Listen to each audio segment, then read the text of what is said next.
Okay, let's stay mute, and it's 7:30 and we're gonna start. I think Satishbhai probably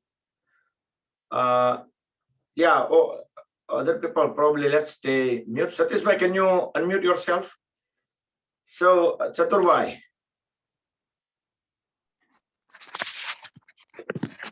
Yes. Okay. Good morning. Good morning. It's 7:30 and as our custom, so we're gonna start now. So Chaturbhai Sabhaya, probably most of from our this yoga family knows him.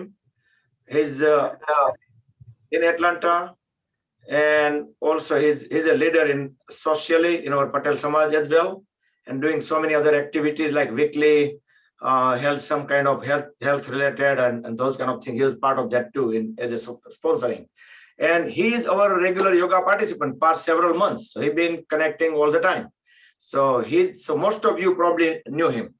So he's gonna introduce Satishbhai Nair from Atlanta. So I will bring Chaturbhai and Satishbhai both on the screen.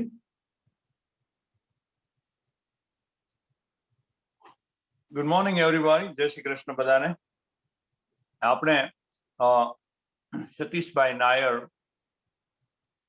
હું તો એમના ઘણા ટાઈમથી follow કરું છું. About 12 વર્ષ પહેલા એનો સેશન એક એટેન્ડ કરેલો અને ત્યારથી મને એમને ફોલો કરું છું. He is well known in yoga, alternate medicine. બધાને વિપુલભાઈ એમનો biography તો શેર કરેલી જ છે. He still keep his education continuous here. He's still pursuing certain degrees. That's actually from his busy life, it's applaudable actually. I'd like to give him a round of applause for that. He still pursues his Ayurvedic degree in right here, alternate medicine, and he's always looking for how we can make our society better. Satishbhai is knows about Ayurveda, Chinese medicine, and Vastu Shastra, yoga. So it's my privilege to introduce you to him today to us and get a little bit deeper in his knowledge. My experience with Satishbhai is, if we have asked him any questions during the session, he can get a little bit deeper in that. Bakulbhai, I don't know how you will get the questions, probably the text, so he don't get a lot of disturbance. But I may ask some question during the session so we can get a little bit insight of his deeper knowledge. So Satishbhai, here you are. Bakulbhai. Yes, welcome Satishbhai. Thank you, Chaturbhai. Thank you so much for introducing and bringing Satishbhai here in our session. Welcome, Satishbhai. And I made you co-host as well in case you need to share any screen or anything, you are co-host. And one more thing I would like to add regarding what Chaturbhai said. So if anyone need any clarification like what he just said, then it's good idea to ask about that. But if it is slightly different thing, either better way, just put on the Zoom chat. So put in the chat message or hold your question for later. So we shouldn't get so much distracted. If it is just question regarding on same thing, whatever happening just at the moment, and any clarification, then you can unmute and ask. Otherwise, let's everyone stay mute unnecessarily. We don't want to create any distractions. So Satishbhai, hand over to you. I hope everybody can see me and everybody can hear me. Am I right? Perfect. Yes. Loud and clear. All right. So, first of all, I just want to say thank you to everyone in being here in the morning. So, before we get into the aspect of yoga, right?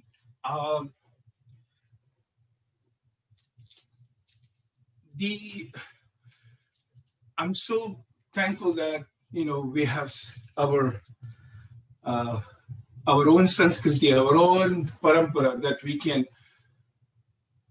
that we are able to do in this country and able to get together and do this stuff. So this is very beautiful. This is very nice of the organization, and I just want to thank you, everybody, and thank you, Bigulbai, to allowing me to come to your audience. Thank you. Before we go further, just one request. I just hold the prayer and opening Omkar chanting to you. So we'll let you do that. So we will do that. We will do that, absolutely. There is a prayer that typically in the lineage of Krishnamacharya that we talk about, which most schools of yoga don't have this sloka. So if you want to unmute everybody, you can do that. And they can chant with me because most people I know don't have this particular chant of Patanjali. It was written by Raja Bhoj a long time back, and this is in accordance with the science of Patanjali. So typically all tradition starts with 3 chants of Om. So we can start with that, absolutely. So let's begin.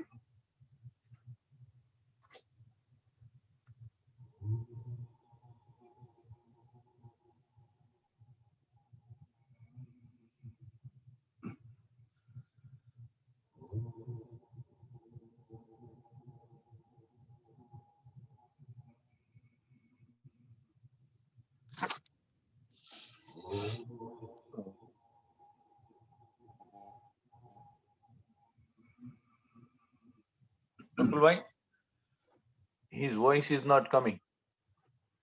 Can you hear me? No, Satishbhai's voice, we cannot hear it. I know. No? Now I can hear him. I hear Omkar very soft, but I can hear him now. Yeah, so I'll try to project my voice a little bit more, but when you're chanting.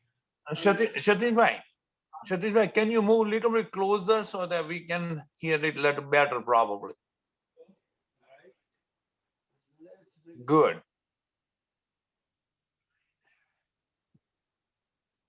How's that? Is that better? Yeah, but now we lost the sound. Lost the sound? Okay, now, okay. As soon as you get up, you was okay. Okay. All right. I'll just try to keep it up, right? How's that? Okay. So can you hear me? Yes. Now good. All right. So let's start with this this mantra or shloka, right? So like I said, if you want to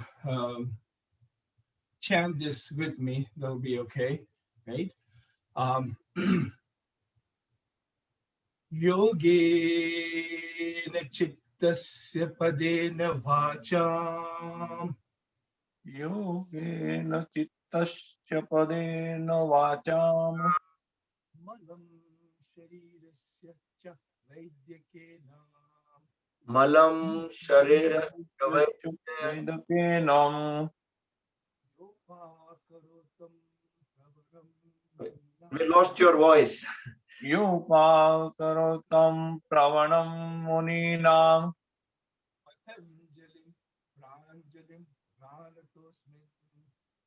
Patanjalim pranatosmi.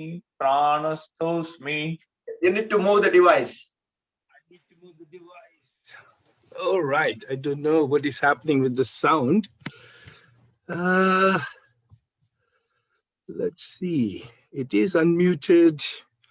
No, you're on mute, but something wrong with microphone. When you look down a little bit, at that time we lose you. And lose you means your voice gets very little, you know? Okay. It's full volume. How's that? We good? Everybody good? Yeah. Is that good? Okay. So, yeah, right. All right. Let's see what is happening. Okay. So where were we? All right. Patanjali Pranjali Ranatosmi. Abhahu Purishakaram Abhayaram Chakrasidharinam Chakrasidharinam Shirsham Shvetam Vetasirsham Svetam Pranami Patanjalim Patanjalim Mate Anantaya Nagarajaya Padenanta Nagarajaya Namo Namaha. Namo Namaha. Okay, so, and this is basically an attribute to Patanjali, right? So, can you still everybody hear me? Yes. If you're good. Okay, just let me know if anything happens. I love this Zoom thing. It has changed our life, right?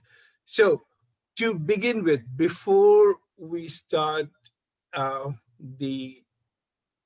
just want to bring a little bit of history to everybody. I'm probably preaching to the choir, so if you know this, that is fine. But the aspect of yoga, or why do we practice yoga? Everybody comes to yoga for certain aspects. Oh, mere ko dard hai, mere ko ye hai, or I have some kind of disease process, or I want to get healthy, and things like that.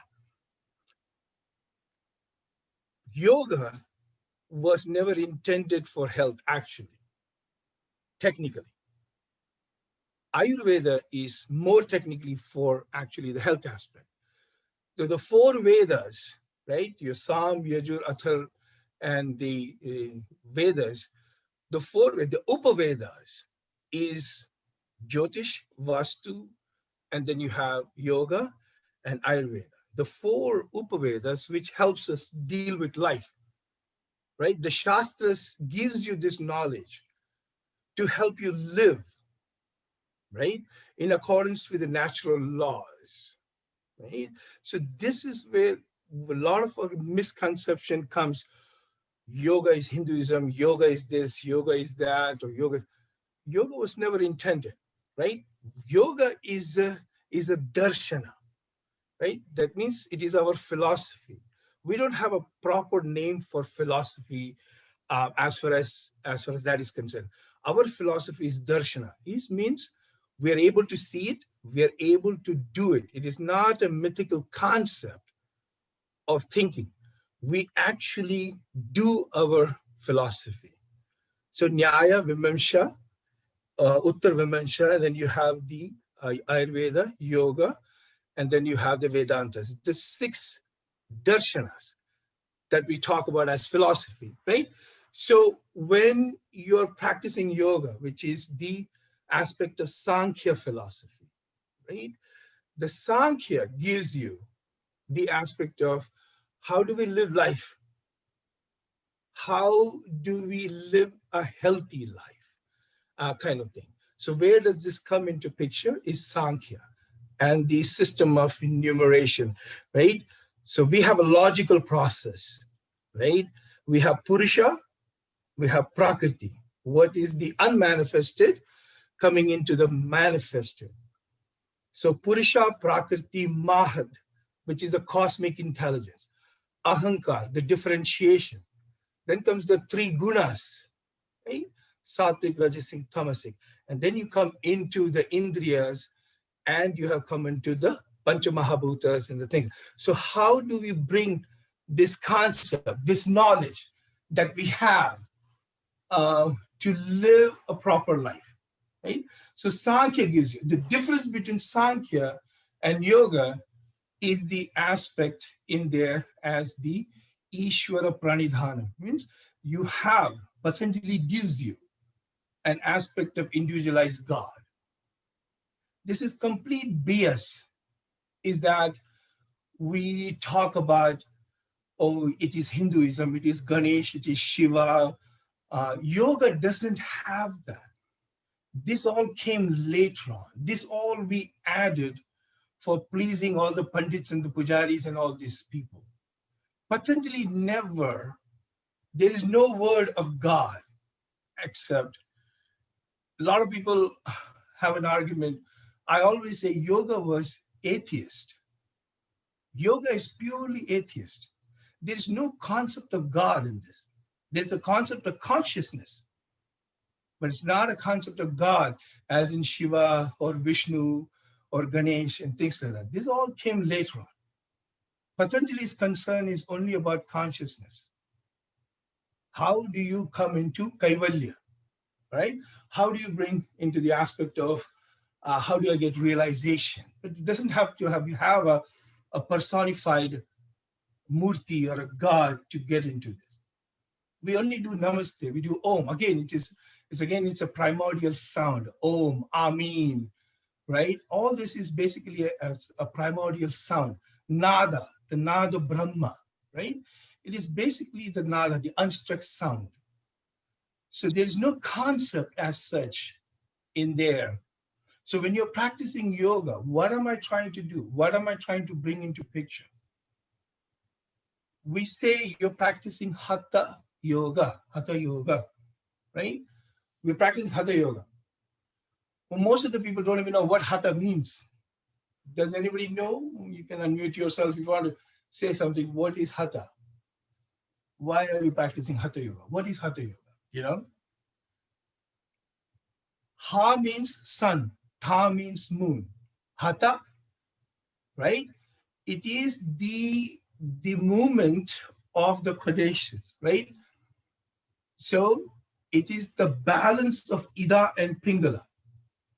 Your goal is not Hatha Yoga. Your goal is Raja Yoga. Your goal is not Hatha Yoga. Hatha Yoga is nothing. What you're doing for 2 hours, okay. But that's the true sense of yoga? Your goal is from here to here. It's Raja Yoga, not Hatha Yoga. Hatha is just to bring you to a particular point. It is the umbrella, on the top of the umbrella is Kriya. So all your gurus and everybody, they bring certain aspects. Okay, you do this for 5 minutes, you do this for 20 minutes. You have a set of Kriya. You take certain aspects and you bring that Kriya and add a mantra to it and say, this is what I want you to do for a certain amount of time. For what are you doing? It's a tra, it's a mantra. It's trying to control the mind by doing a set of exercises, by doing a set of things. You're trying to create an aspect of silence, mantra. How do you control the manas? How do you control the buddhi? How do you control that? By doing a set of actions, and it becomes automatic. But what is it? It is under the umbrella of Kriya. So you have Kriya and Tantra, right? You have the Vedic traditions and you have the Tantric traditions. So Patanjali gives you an option. So Patanjali's time, I call them the verticals. You control the mind, you control the breath. The Tantric says control the breath and you control the mind. Because at the time of Patanjali, the people were much more evolved and they knew what to do, and they were much more evolved, much more stronger in the mind. But we have become weaker and weaker and weaker. So the Tantrics came out and said, let's control the breath and then control the mind. Chale chitte, chale vatam, chale chitte. Nischale vatam, nischale chitte. Wherever your mind is, that's where your mind is, that's where your breath is. Chale vate, chale chittam, right? Wherever your mind is, that's where your breath is. Nischale vata, when you control the breath, you can control the mind. So when you're practicing yoga, when people say, I'm going for exercise or I'm going for yoga, there is a clear distinction between yoga and exercise. This is very important. The difference between exercise and yoga is the aspect of breath.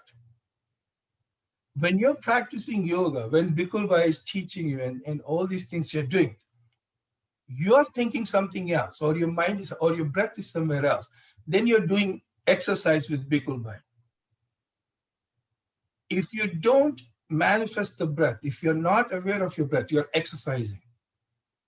But when you bring the breath into the component, then only you're doing yoga.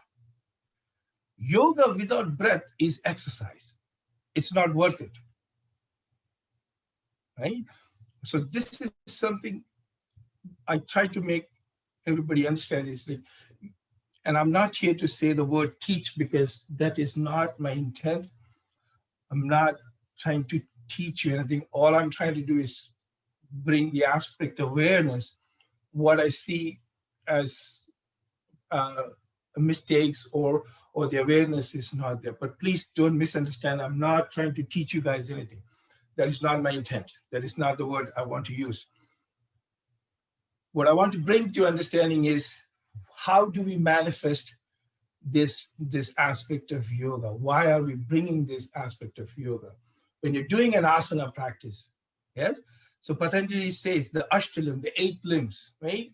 Yama Niyama, Asana, Pranayama, Pratyahara, Dharana, Dhyana, Samadhi. There is a logical sequence to it. In Patanjali's time, you got to first have Yama Niyama. Then only you're allowed to practice asana. Right? Nowadays, it doesn't matter who it is, what is, chalo, chalo, let's do yoga. But do you have yama? Do you know how to have control in society? Do you know how to behave in society? Niyama, do you have a self-imposed restrictions? Do you know how to conduct yourself with discipline? Then only you come to asana. So yama, niyama, asana, right? Pranayama, right? Pratyahara. Pratya, ahara means pratya means I don't want it. Ahara means food. Pratyahara means I'm not taking the food. Food of what? My sensory perceptions. My 5 senses are wholes. I'm constantly judging others. But pratyahara, I'm not going to feed my senses, so I'm going inward. Punarapi jaranam, punarapi maranam, right? The birth and rebirth aspect of it, I'm constantly going in and out. But how do I go inward? Pratyahara means, and then you come into dharana, dhyana, samadhi. So you have the bahar yoga and you have the antar yoga.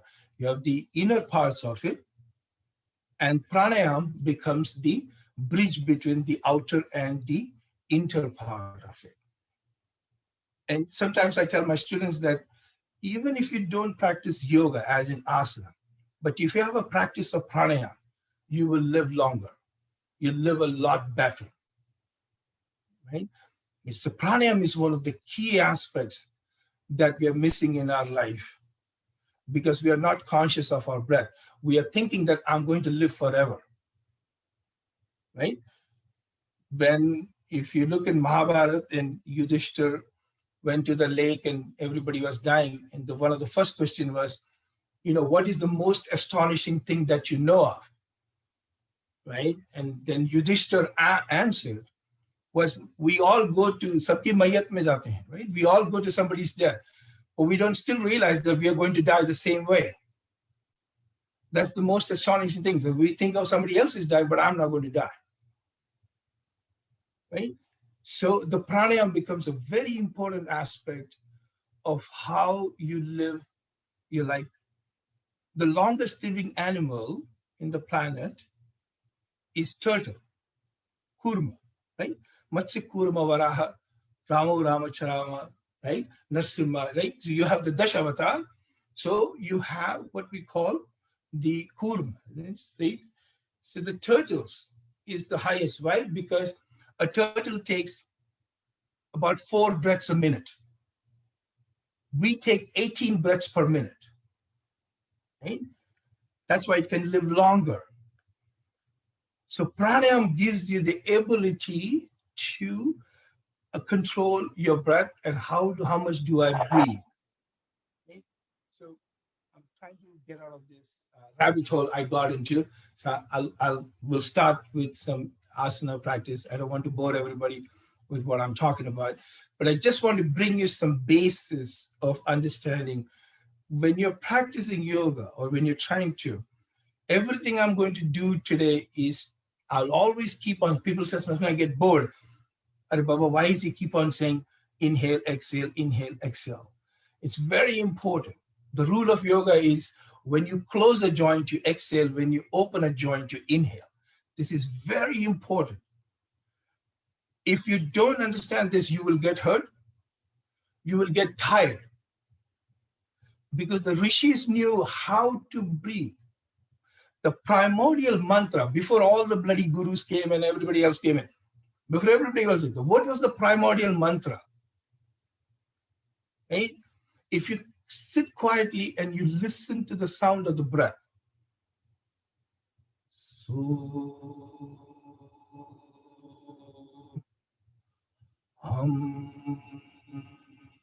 So the primordial mantra became Soham. Before any gurus, anybody came, this was the cognizance. What is the sound of my own breath? When you inhale, it will be So. When you exhale, it will be Hum. And then in the Tantric version, it comes to Hamsa. In the Vedic tradition, it comes into the Soham. Right? This is the primordial mantra. Even if you don't have anybody in your life, you tune into your own breath. You have your own primordial mantra.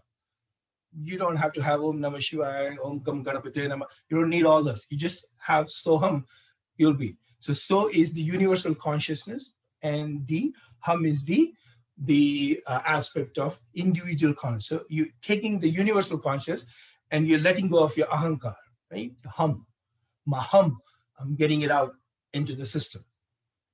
So the most primordial, beautiful mantra is Soham. You don't need anybody. But if you have a grace of Guru, then there's absolutely no problem, right? So when you're practicing, again, this aspect of yoga, right? And Bhai Sahib is teaching you, right? You want to tune into your breath. What am I doing? I'm inhaling. When I'm coming into, I'm exhaling, right? I'm opening, I'm inhaling. If you keep this, you'll be able to practice for a longer time. Your joints will be also in the natural order. It knows how to move and it knows how to contract, and you will not get hurt. So have the breath awareness. When you're practicing with Bhai Sahib, forget about everything for a little bit. This is your time. This is your thing. हम लोग उधर भी बैठ के ओ मेरे बच्चे ने ये किया मेरे को बॉस ने क्या करना I have to do public shopping and we do all that we do while we are practicing yoga. But we are thinking we are practicing yoga. But you are not present with Bhai Sahib. You're not present with him, then it is just a matter that you're sitting there and doing something. You want to get the benefit of what he's doing, or he's giving you his time to do, then hopefully you will take the best out of him also. And the only way you can get that is by being present. And that's the most important aspect of yoga. When you're practicing yoga, if you're not present, then it is truly not yoga. Right? So bringing the concept of this Ashtalam, the 8 limbs, Yama, Niyama, Asana, Pranayama. We are constantly doing asana practice, and hopefully there's a pranayama practice, and then hopefully you get a chance to do a little bit of meditation and things like that, and how to bring that. And the dharana part of it. How do I sit with willpower? How do I sit? Dharana. And with dharana, then only you can do dhyana. And you cannot separate these 3 limbs, dharana, dhyana, and samadhi. It is not separate. It's one and the same thing. You cannot isolate one from the other. So when I'm sit with that dharana, then only I can do dhyana, and then I can get into that space of silence. You can sit, and people say, oh, मैं दो घंटा meditation करता हूँ. Yes, okay, you can do 2 hours or 1 hour of meditation. But I'm not judging anything. All I'm saying is, how much silence do you have in that? The quality of silence, can I get into the space of silence, is a true meditative aspect. You can sit for 1.5 hours, 2 hours. You can sit in your temple and puja and do that for 2 hours. But if you're not present, it is not puja. If you're in the temple and you're thinking something else, kisne kya kapda pehna hai, usne kya business kiya, usne kya kiya, you're thinking that. You're just in the temple, but you're not getting anything out of the temple. It is the aspect. So yoga brings you And it is living in that particular moment. And that's the key. Why yoga was designed is, can I be in that particular moment? Can I be present in that moment? We're always thinking of the past. We're contemplating the future. We pretty much mess up the present. We are never present wherever we are supposed to be. And that's where the practice of yoga will make you aware that, am I present today? Am I present with Dr. Satishbhai? Am I present with Bikulbhai? Am I present in that aspect? So that's why, in a lot of ways, why are we doing yoga? When you're present, then you can get the universe to come to you. We are constantly begging. Why are we bhikharis? We are always bhikharis. We're always asking. We never ask God, what can I do for you today? All right? Somebody's flushing toilet. All right. But why am I doing it? Right? So by aspect of yoga, you bring God to you. You don't have to go to God. He will come to you. That's the beauty of karma.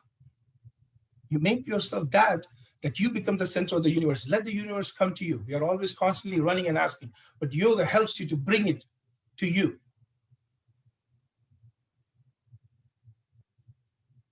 I hope I'm not boring everybody. Please let me know if this is not, but I'm just bringing this concept because we fail in certain aspects. We are practicing yoga, but I want you to get the mindset when you're with Bikulbhai, when you're with somebody, or when you're practicing something, I want you to get the benefit of it. I want you to.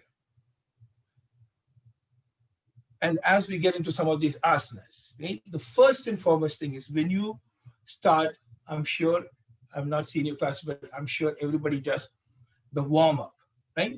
The warm-up has a particular name known as Pavan Mukt Asana, right? Pavan, wind, Mukt means liberation, right? So we will do some neck rotations and things like that, simple aspects.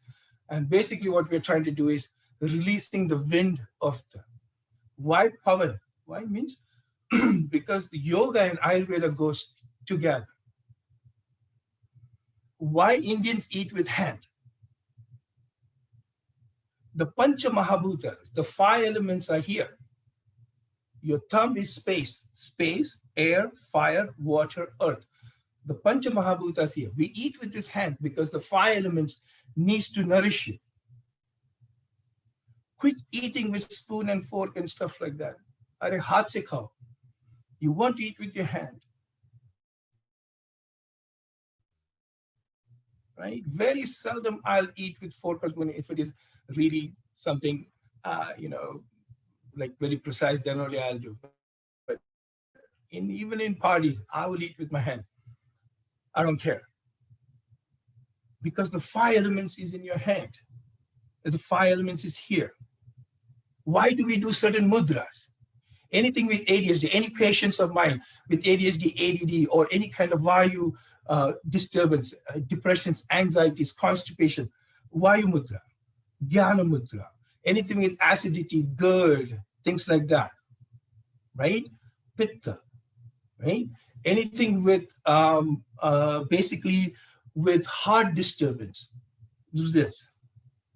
Even emphysemas, anything with COPD, asthmas, anything with heart related, you can do. Anything with Tattva Mudra, all the 5 Panchamatas you can shuddhi with the Tattva Mudra.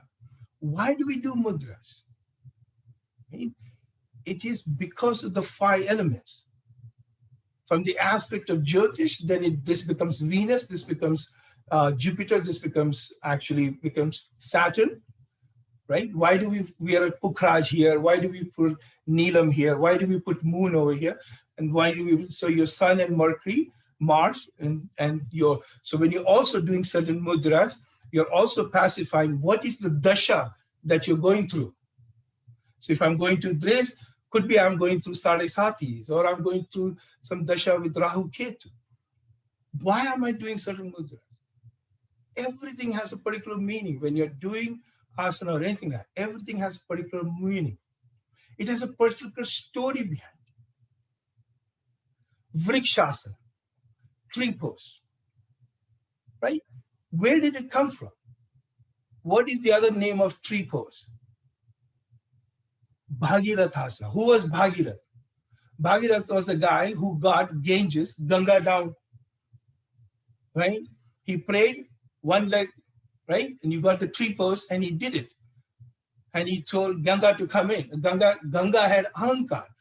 Ganges had so much of ahankar in her thing. She said, if I come down, there is nobody to stop me. I will devastate the earth. So then poor guy, again, he had to pray to Shiva, because who can handle Ganga? Shiva. Any hard task, they give it to Shiva. So Shiva got, and Shiva just smiled. Ganges came down. Usne jata mein pakad liya. That's it.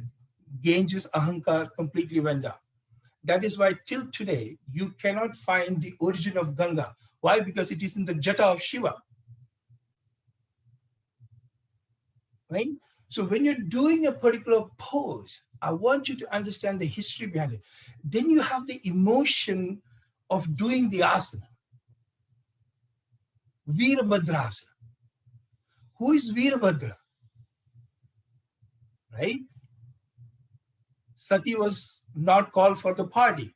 Dasha, this guy was giving a party for the entire world. Shiva is not invited. Sati Bichari, she goes, and he doesn't want to, he insults her. So she goes and dies. Shiva for the first time had an emotion. Shiva doesn't have emotion. Shiva doesn't care. But first time he emotion. So Shiva took his jata, broke into two. One was Kali, one was Virabhadra. And then Virabhadra went and destroyed the entire party. So what diseases you have in the Shastras, what he's saying is, whatever diseases you have now that is manifested on earth is the leftover of the party. Virabhadra destroyed, and all the diseases that you have now is fundamentally the destruction of Virabhadra's party, and that is the leftover of that. The 108 number that came up. So Shiva takes Parvati and he goes up into the air, but he won't let her go. And so the entire universe started shaking. So the Vishnu had to go up with him and cut pieces of Parvati so it can leave. It fell down to 108 places, and those are very powerful places in India where Parvati fell. And that is one of the aspects of 108. Why do we japa do 108? And there are other mathematical reasons also why 108 becomes one of the most beautiful number in the auspices of Hinduism, which is actually not, it's not a right word at all. We have Sanatan Dharma, which has got nothing to do with bloody Hinduism. That word is completely wrong. But anyway, but why are we doing certain things? So this is why I'm just trying to bring that concept. When you're doing an asana practice, there is a history behind it. There is a story behind it. And if you teach your children the story, and if you teach yourself, what is that emotion? Virabhadra is strong emotion. Where is this coming from? The Virabhadra asana helps your quads, your hamstrings, all your muscles are very, very tightened when you're doing a Virabhadra asana. I see Virabhadra asana, dimag kidhar aur hai, kahin aur hai, haath aise hi hai, aaram se chal raha hai. No, Virabhadra is strong, is powerful, it's beautiful, it gives you the strength. And if you don't do that way, you're not truly getting the benefit of Virabhadra asana. Okay? So whatever you do for these 2 hours with Bhai Sahib, you want to get the emotion, right? Because that is what the most. What does Ayurveda say? What is the aspect of health in Ayurveda? Right? The 3 emotions, your soul, your spirit, and emotion has to come together. The 3 malas, your sweat, your urine, your feces, that has to, right? And the manas, buddhi, chitta, have to all come together. Then only we say it is healthy. Right? So, deha, prana, samayoga, ayu. Deha Prana Samayoga Ayu. What is the definition of Ayu? How do we do? It is the flow of prana. What are we doing with yoga? We are using the prana to move into the body. We have fundamentally become a pond. And when you're a pond, you have a lot of disease. Through yoga, you can become a river.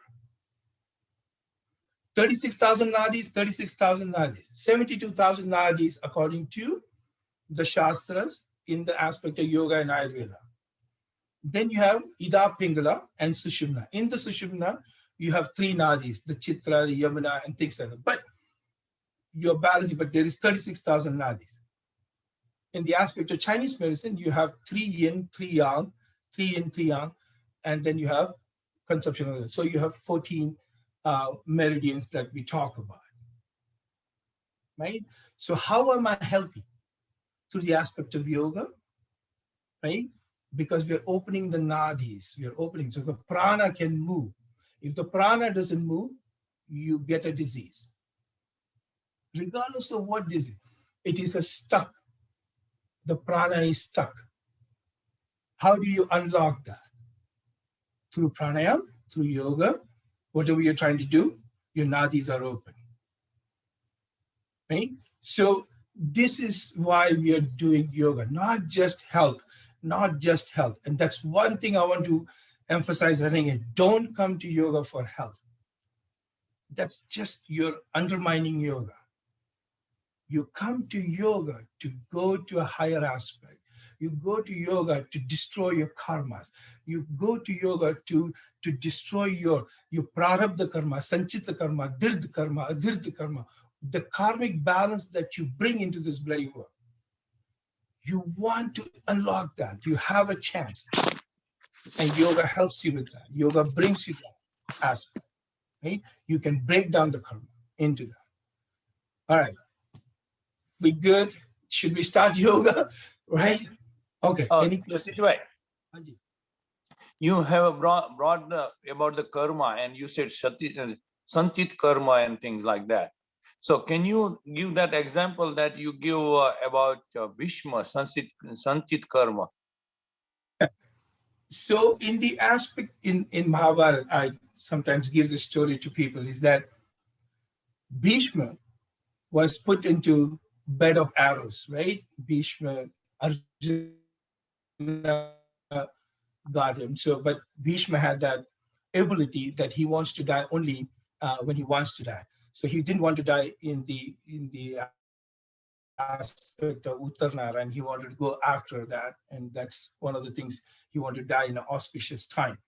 But Arjuna put all the bed of arrows and he put him on there. And so when Krishna comes, none of the powers are into Bhishma, because there's nobody like Bhishma in the entire world. So then Bhishma asks a question to Krishna. He says, why am I put into this bed of arrows? Why? Right? He said, I've gone 99 lifetimes back. And I looked at myself. I have not done nothing wrong. And yet today I'm on a bed of arrows. So then Krishna smiled and he says, try going 101 lifetime. So Bhishma then goes back 101 lifetime back, and he sees that there was a snake lying in the center of the road, half dead kind of thing. So he picks with a stick, takes the snake and throws it across. And the snake lands on a bed of rose thorns. After 101 lifetimes, Bhishma is put on a bed of arrows. You're going to pay for it, one way or the other. It's just either this lifetime or next lifetime. Just one act, just taking a snake and flipping it across, half dead, landed on a bed of arrows. After 101 lifetimes, he's sitting. Right? Why?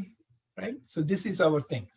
Karmically, how? If you look at, Krishna knew that, Pandavas are going to lose this palace. What does he do from the aspect of Vastu? Krishna calls Vishwakarma and he tells him to make this palace, making the palace. So what does he do? He makes a swimming pool in the middle of the palace. When I ask people, when did Mahabharata actually start? This is the beginning of it. Duryodhana comes, Duryodhana slips, Draupadi laughs, and that's the beginning of Mahabharata. This is the aspect why we buy certain houses, why we buy certain aspects, why do we do certain things? Why? Because Northeast is water. But Vishwakarma took water and put into Brahmastan in the emptiness. Why do we have courtyards back home? Why? Because there has to be emptiness, space. Without space, none of the four elements. Your kitchens were in the southeast, which is Agni. Your bedrooms were in southwest. You're supposed to sleep on the southwest. Your head should be in the southwest. Someday I'll give you a lecture on Vastu. But your head should be on the southwest. You wake up towards facing north or northeast. Your Pitru Dosh is southwest. Your ancestors are blessing you. Your guest quarters were in northwest. And your granary, your pond, your wells, and everything else, Aapki Tijori and all is on the northeast side. North is Kuber, east is Lakshmi, and northeast is water, right? Why do we buy home in a particular way? This knowledge was all with the kings and the ministers. They kept on getting rich and the poor people kept on getting poor. All my kids, when they are studying, I have two kids, when they study, they're facing northeast. When your kids are studying, please make them face north or east or northeast when you're studying. Anything you're paying bills and things like that, anything with money that you're handling, face northeast. I changed so much of cash registers areas and things like that because it's not in the right directions, right? And then you have so much better sales. But all I'm saying is, look at the Shastras, you have the knowledge, find out, this is our Sanskriti, this is our thing, we have this knowledge. Question. Yes. Does meditation helps to get rid of the Sanchit Karma?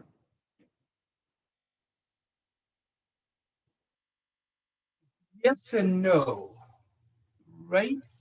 Nahi suttasya singhasya pravishanti mukhe mriga. Even if the lion has a concept and thinking of wants to, but without the lion hunting, he will not get the deer. You can meditate, yes, but there has to be karma along with that. Without karma, you can only cut karma through karma. And here's something else I want to bring into picture. You look, sab log bolte, oh, you have positive thinking, negative thinking, positive thinking. And Papa, positive thinking also creates a bloody karma. If I'm sitting here today with you guys, और मेरे मन में है कि I want to impress you guys. I want to impress you with my knowledge. I want to impress you. Even if I'm doing good, but my thinking is something else, I'm still creating a karmic bond between you and me. But if I'm sitting here and all I want to do is just give you whatever I have and give it without any, then there is no karmic balance between you and me because I'm doing something. I was asked to do something and I did it and I left it. Then there is no bond. I'm not creating a karma. But if I sit here, yes, I'm trying to do good for you guys and I'm trying to do something for you guys, then again, there is a karmic balance. So yes, meditation does help because there is an aspect in there that you can burn certain karmas. But with that meditation comes karma because you have four aspects. You have the karma yoga, you have a jnana yoga, you have bhakti yoga, right? So you have the different aspect of yogas when you're doing certain things. How do I reach? So meditation is one part of it, but you will only be more successful now in this life or what we are in the Kali Yuga is the aspect of karma. those days are over where you can sit and meditate and you can destroy karma. But now our revolution is very different. So there is a karma that comes into play. That's why pujaris, priests, and swamis, why they are doing so much of service. They do their mantras and japa and puja, but they're wearing saffron robe, but they're also doing a lot of service, because without service, your puja is not there. आप सिर्फ भक्ति करेंगे और भगवान के बच्चे का ध्यान नहीं देंगे, then it's not worth it, right? So yes, absolutely, there is an aspect in there, but you also help mankind. That will help you a little bit more. I hope I answered that question. Yeah, so it's the sadhana, seva, sankirtan, and the fourth, I'm not sure what is the fourth one, but those four can help you get rid of your sanchit karma, basically. Yes, yes, yes. And also,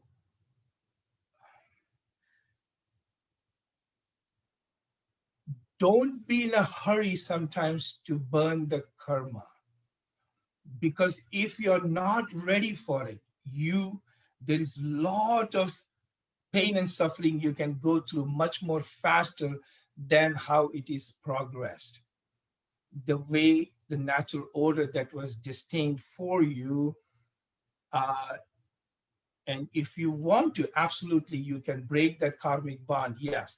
But when people go into, I want to break the karmic bond in a certain way and faster, people are not ready for all the suffering and the pain and suffering that comes along with breaking the bond faster. So you need a guru to handle something like that also, to aspect that. So be very careful what you ask for, because when you get it and people are not ready, kundalini karna. Arre baba, but your body is not ready for kundalini. And you bring the kundalini awareness, your body gets destroyed, right? So that is where I say, okay, yes, you are into spiritual path and you're there, but you're trying to break the karma in a faster way than it was intended, then be ready for the consequences. Yeah. Thank you. Thank you. Okay, I'm getting into, all right, so let's get into a little bit of neck rotation, things like that. We'll get into some of those things, and I'll get into some of the pranayama part of it, and we'll go from there, all right? So the first things, like we said, was Pavan Mukta Asana, is right? Basically, how do we, so you can start from neck to down, or you can down to up to right. So one of the key things is just kind of rotate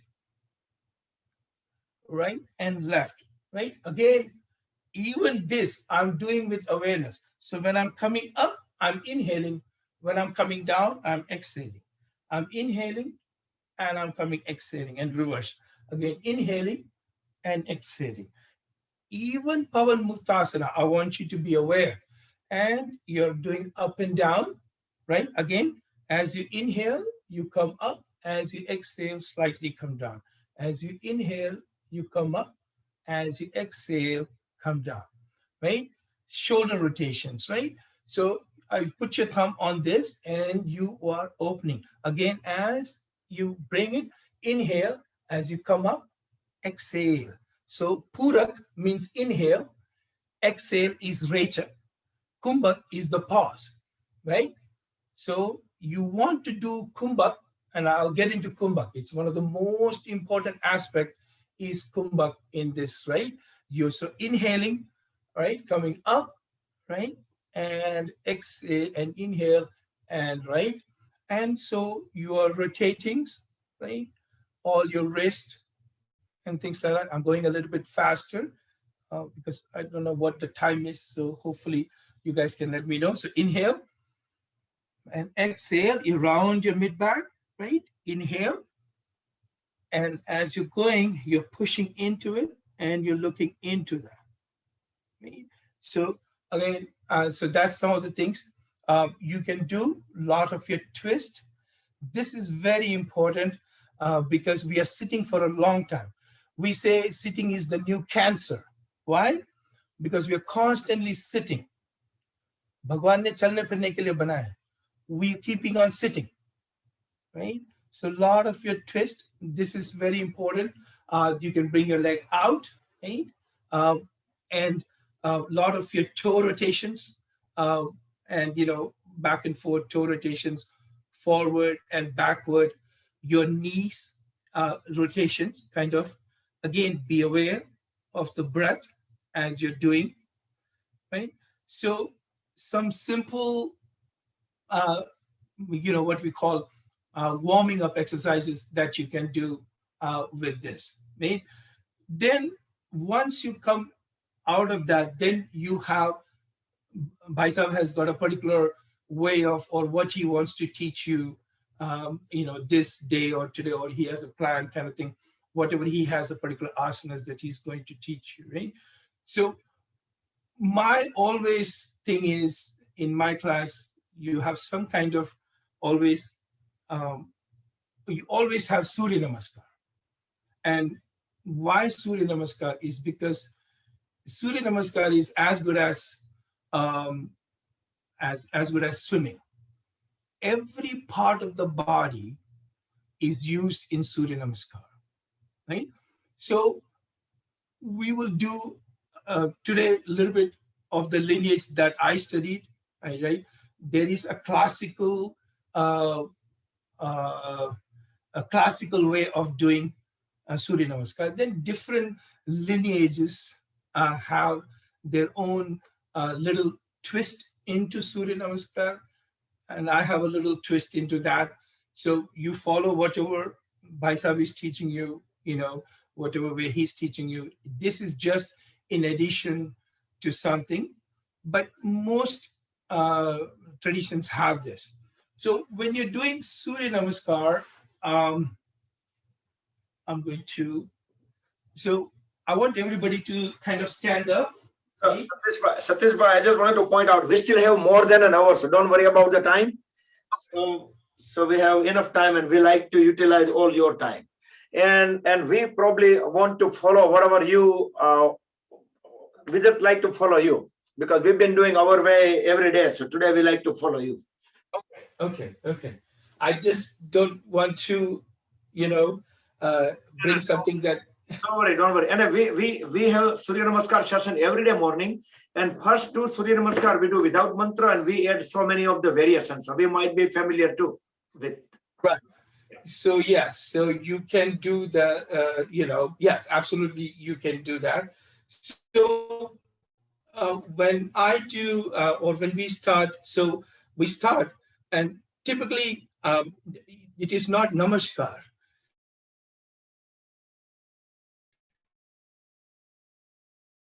Yeah, we lost your voice. It is Anjali Mudra. Yeah, we see only half. We see only half, and sometimes we lose voice. I hope everybody can see me. Flat. The Anhata Chakra, right? So this is Anjali Mudra rather than. So why? Because it's Patanjali, right?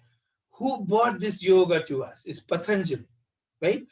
Patan and Anjali. So something from Patan into the Anjali. So half snake, half man, right?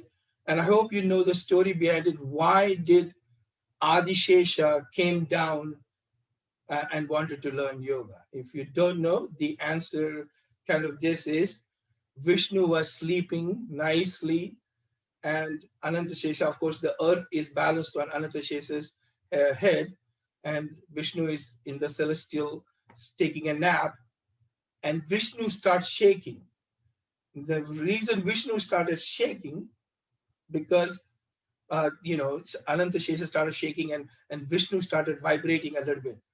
So when Vishnu woke up, Adishesha asked, what is in this universe that can make me shake? So then Vishnu answered, he says, Adishesha, Shiva would be doing yoga, or Shiva probably is doing Tandava. And then Vishnu describes Tandava, and Vishnu describes the aspect of yoga to Adishesha. And Adishesha then has a desire finally.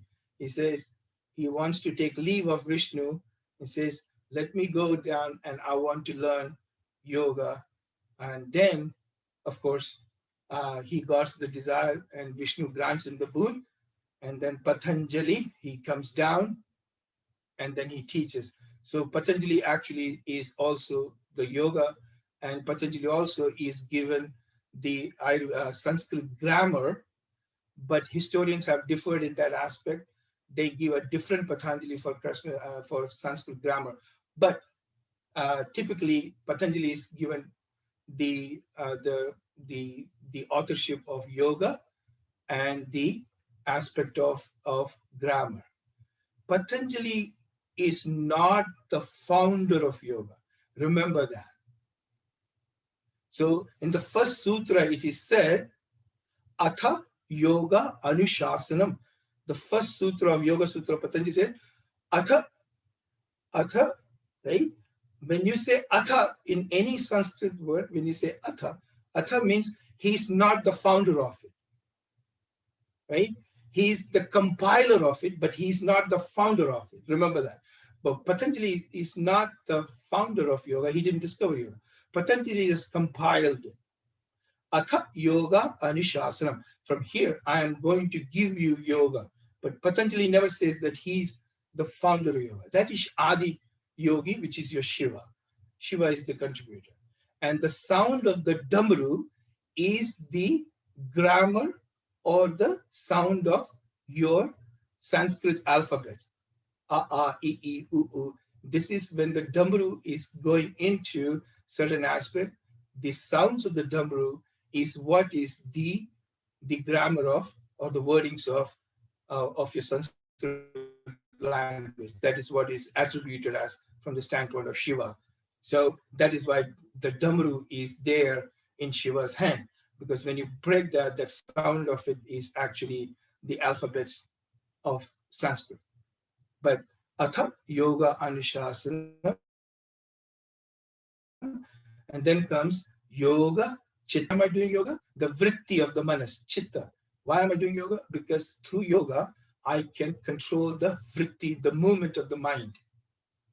So when I'm doing an asana now, what I'm trying to do is I'm controlling mind. And there are 6 stages of mind. Patanjali never says yoga manas vritti. He says yoga chitta vritti. So it is still a little bit different between mind and chitta. We'll get into some other time. But you always, when you start, you're doing your Surya Namaskar, always come to the front of the mat where you start from. And so you want to come back to the where you start. This is very, very important. The whole sequence, where you start from, you need to come and end over here, right? And that's kind of the key is don't start here and then you come and end over here. So that's why I always tell my students to come to the front, and wherever you stand, that's where you kind of want to, this is where you want to end. So I'm in Anjali Mudra. I hope everybody can see me. I'm in Anjali Mudra. I take a little bit of water and offer to the rising sun. So this is the first. So you're inhaling and you exhale and you inhale. Now, classically, they will teach you to do this. There is a reason why I don't teach that way. I always want to open the wings of your ego. So I want you to open wide and come all the way up. This is why, can you go a little bit back? Can you go a little bit back? We can see you only half.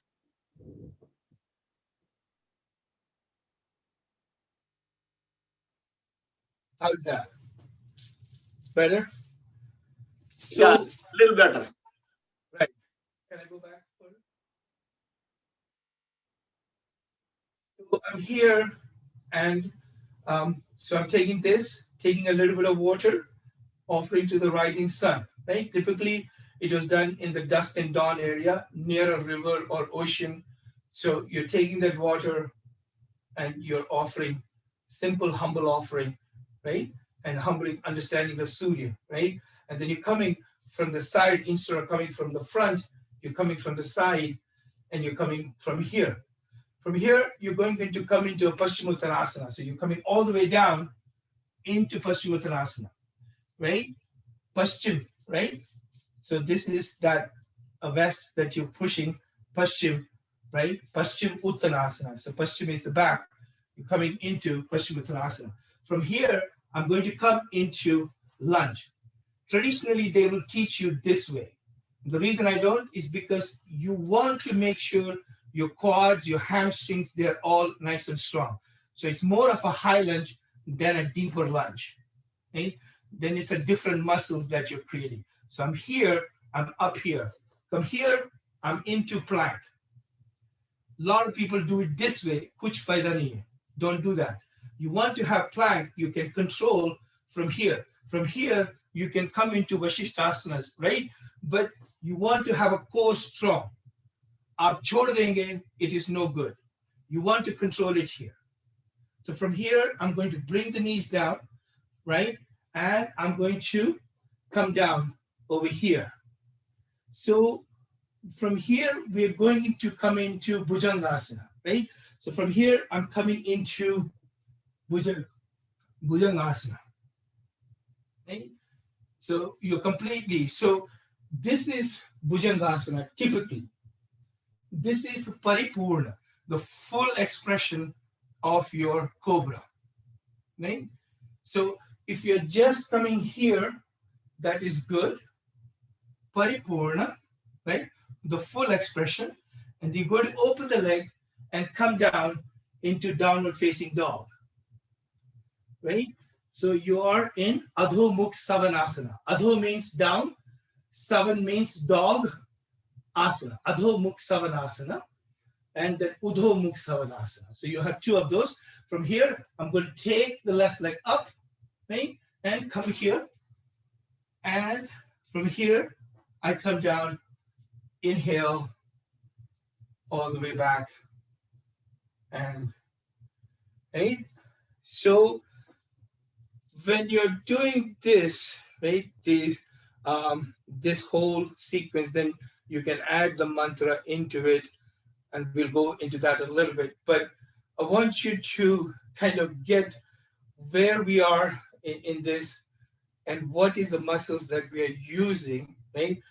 Because in Surya Namaskar, you want to have a good core stability.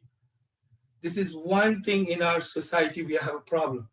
Lower back pain, lower back pain, lower back pain. So when I see my patients with lower back pain, I definitely teach them two things. One is your cat and cow. So your Gomukh asanas, your half Gomukh and cat. So Marjari asana and this. This is one of the best things you can do for your lower back. And you want to kind of do this. This will help, right? So you're inhaling into cow, exhaling into cat. Inhaling into cow, exhaling into cat. Inhale and exhale. You can add another dimension into it also because this helps all the 7 chakras. So you want to open, inhale and exhale. Inhale and exhale. This is one of the best things for lower back pain. You can bring your knees kind of together and you can drop your hips. And you should feel a pull in the iliotibial band. Your IT band, you will pull a tibial band. And this is very important. A lot of people are flexible. So you adjust your hip in such a way, where can I feel that pull, that burning? When you feel that burning, perfect, you got it. And you want to pulse it. And same way, you go to the left side and I can feel it. Yeah. You can feel that iliotibial band pulling into that, the femur joint, and that will help you get into what amateur. But if you don't feel the pull, aap galat kar rahe hain. So you want to make sure that you get that aspect. You also can open this, and this is known as how do we become humble, right? So you're carrying a sutra, you're carrying a thread, you open, right?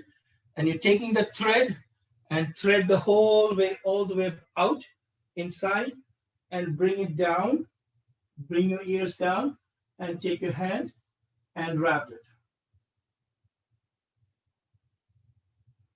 Inhale, slowly bring your left hand down and go all the way up. Okay? but you carry always that sutra with you. It makes you very humble.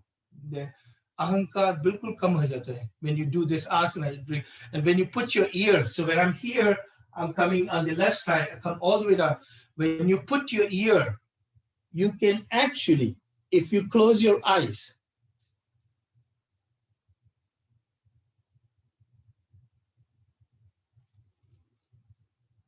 you can feel the Divine Mother's heartbeat. You can, I promise you, if you tune into it, you don't need special power. I promise you, if you just close your eyes and go into silence, you can really feel the mother's heartbeat. I promise you. It's beautiful. You just have to go into that silence and don't think too much. So you inhale, you carry the thread into the eye, come all the way as exhale, and put your ear down. Close your eyes for a second.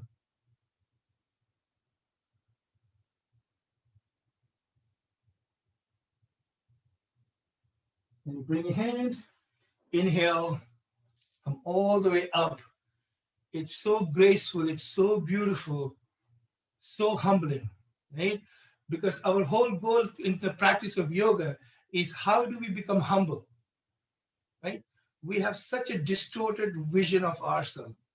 We are something. In the grand scheme of things, we are nothing. Let's do one more time. Inhale and come all the way down. Really close your eyes. I'm going to give you about 30 seconds to really close your eyes and just breathe.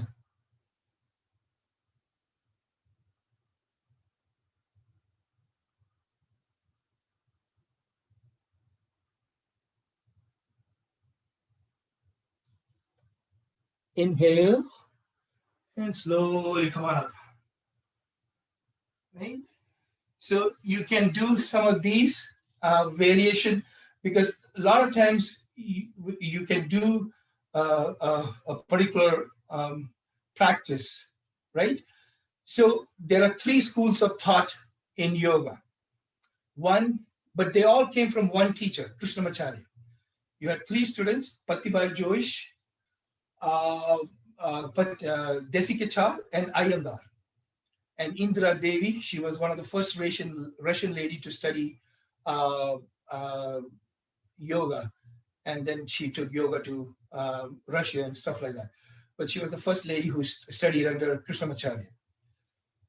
So these 3, one was his son, one was his son-in-law, right? But all 3 students, because of their particular issues, one person was sick, one person was asthma, they all took same teaching, but they made their own lineage. Iyengar became Iyengar style of yoga. Patibai Joish became the Ashtanga yoga, and the Desikachar became the Vinyasa. So Vinyasa, what is Surya Namaskar? It's a Vinyasa. It means it is a flow from one asana to the other asana to the other through the aspect of breath. So what we are trying to do is we are doing Vinyasa. We're doing Vinyasa, and I prefer Vinyasa more than static pose, is because you are always involved in doing something. So I come from the lineage of kind of something like that, in that I prefer Vinyasa than anything else, right? So you're studying 3 styles, Ashtanga, Iyengar, or Vinyasa. Then everybody else came out, they all have their style. But these were the first 3, anything to come out from the aspect of yoga chakitsa. Means how do we treat a disease through yoga and things like that. So yoga chakitsa and the Vinyasa were the first aspects how this came about, right? So Krishnamacharya is the first. Then you have all the other kind of guys. You have the 2 classical texts that came into play. One is your Yoga Sutras of Patanjali, and you have the Hatha Yoga Pradipika. So which is from the Bihar school of yogas and things like that. They follow the Hatha Yoga Pradipika, and then you have the Patanjali people who do this. So you have kind of 2 kinds of way of thinking in yogic traditions. How do you practice kind of your lineage from the tantric standpoint or from the aspect of Patanjali's way of doing things.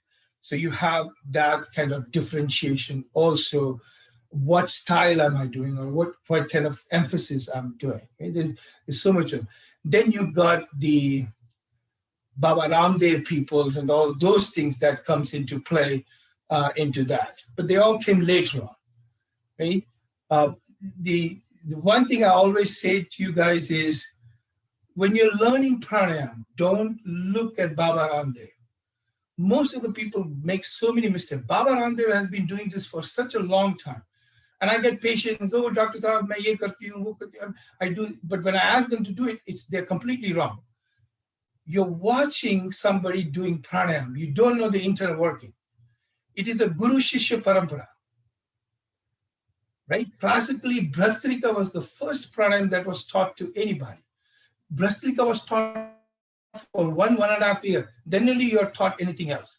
Nowadays, we start treating anybody, anulom vilom, and all. But classically, that was not in the Shastras. It was Bhastrika.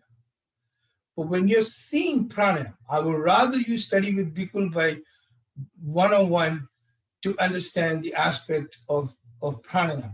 Asana, yes, you can still watch somebody from TV and all do it. But when it comes to pranayama, you want to get the proper detail, proper thing. Because when you're looking at something, the inner organs are how it is working, you don't get the aspect of it. And most of the time people do wrong when you're learning pranayama from the aspect of TV. And I've seen this so many times. And when I get into pranayama today a little bit, I'll tell you what is that I see with my patients and things. I just did a conference call with an 8-year-old kid in Florida and things. And so we do a lot of those. And we are trying to, and the parents were trying to teach her, and the parents were doing it so wrong watching Baba Ramdev's life. So when we get into that, I'll tell you what is the mistakes that people typically make and what I see in my patients. You think you're doing something right, but you're not getting the benefit of it. Right? So again, when you're doing an asana practice, you want to practice Ujjayi breath. There is Ujjayi, there is Ujjayi. The Ujjayi breath is what is used in asana practice when you're doing a vinyas of flow. Ujjayi becomes a pranayama. Ujjayi breath and Ujjayi breath both are victorious. They are supposed to be victorious. It is Vishnu blowing the conch when the war starts, or it is the victory of good over evil, Ujjayi. But it is the sound of the ocean. So when you are practicing,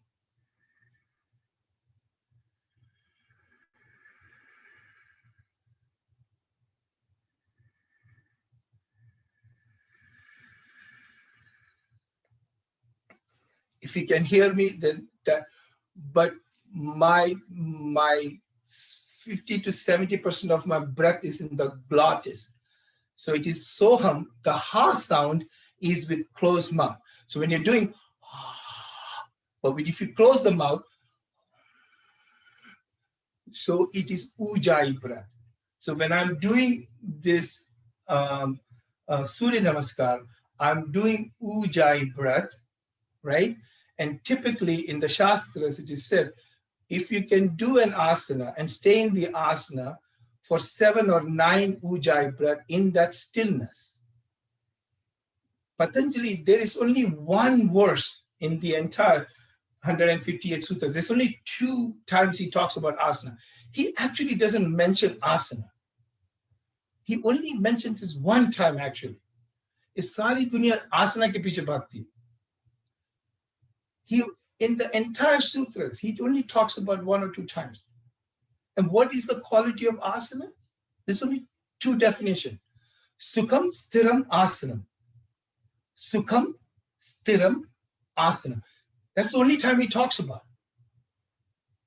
What is asana? Sukham stiram. Can I be happy in a pose? Can I be still in a pose? That's the only quality of asana. Don't worry about what other people are doing. Oh, itna flexible hai, ye hai, kar raha hai. Don't worry about it. You have to find your own Sukham Stiram. That's all it matters. There are some people, oh, Dr. Sam, they can flexible and I can't even do this much. Are Baba, but that person who is very flexible is not actually getting the benefit of the asana. What does Paschimottanasana supposed to do? Paschimottanasana is supposed to churn your intestines. Paschimottanasana is supposed to squeeze the pancreas, squeeze the stomach, squeeze the gallbladder, squeeze the liver. But somebody who is very flexible, they are not getting the squeezing. A person who cannot do that flexibility is actually getting more benefit from the asana than the person who is actually flexible. People don't understand that. Am I getting the benefit of the asana? What is Bhujangasana supposed to do? It is elongate the spine. If somebody is too flexible, the spine is, they're not getting the benefit of Bhujangasana. Do not compare yourself with anybody else. Don't worry about it. Sukham Stiram Asanam. Can I stay in this pose or am I shaking? That's the key. Sukham Stiram Asanam. That's it. In 198 sutras, he only talks about 1 or 2 times asana. He doesn't give a damn about Brahma asana, but we are all going after asana. Yes, it is needed, but hopefully you take that into a different place. I'm standing like this, Bikulbai is standing. We're both standing like this. Both of us are doing Virabhadrasana, Warrior 2. Fine. I am sitting here and I'm doing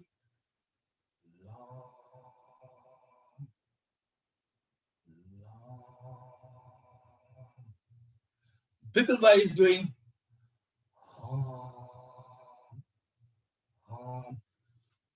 we're both doing Virabhadrasana, but we are focused on a different chakra. You can take your asana practice into a different level. What am I focused on? Lam, Vam, Ham, Ra. You have the 5 beat, you have the beat mantras. Right? You can take your practice into a different level. The entire class may be doing the same asana, but how do I take it to a different level? What is my disease process? What is the dysfunction in my body? Oh, I have to pay bills. I have to do this. I have to get a new job, things like that. So what is affected? Your Mooladhara. Oh, I am having my periods, cycles are very bad. I have a dysmenorrhea. I'm getting into menopause.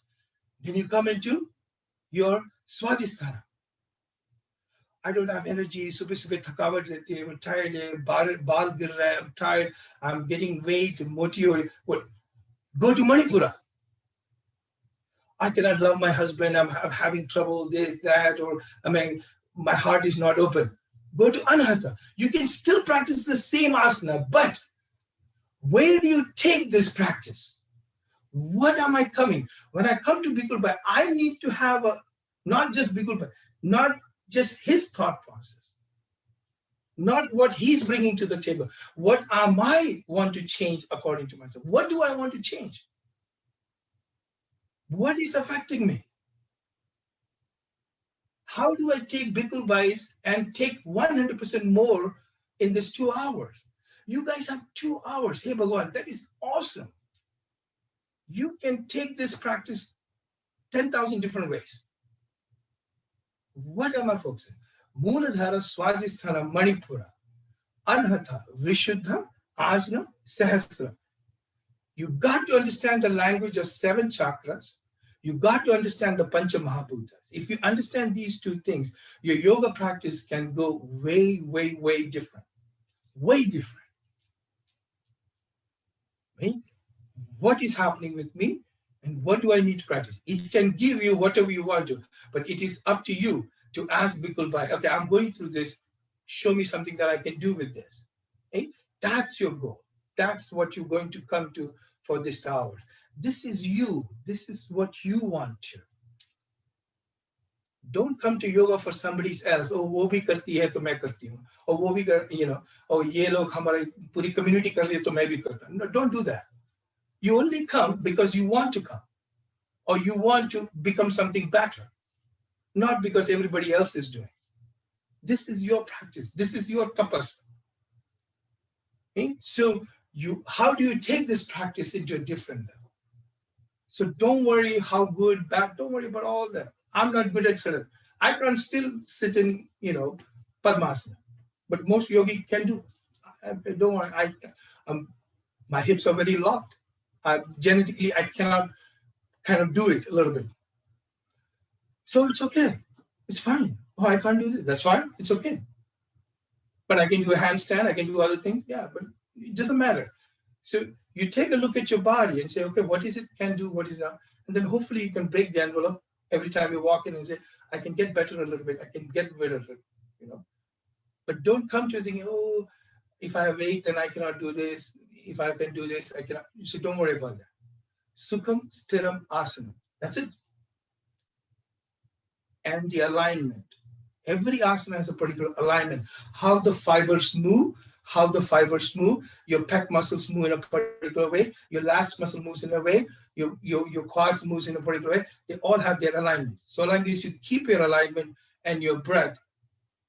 Most of the time, you will not get hurt. Yoga gives a bad name is because people go and try to do things without their alignment. There's a way how you place your hand when you're doing Bhujangasana. And I see a lot of people do the hand out. Hey, Bhagwan, that completely destroys the wrist when you're practicing like that. So I'm going to show you one time. I don't want you to do anything. Let me just do one time. I'm going to give you, and then I'll explain. And then I want you to do a couple of rounds with me. So just watch for a second. From here, I'm taking a little bit of water. I'm doing this. I'm coming out, and I'm coming up, right? From here, this is very important because this coordination, when I end at the bottom, I should finish my breath.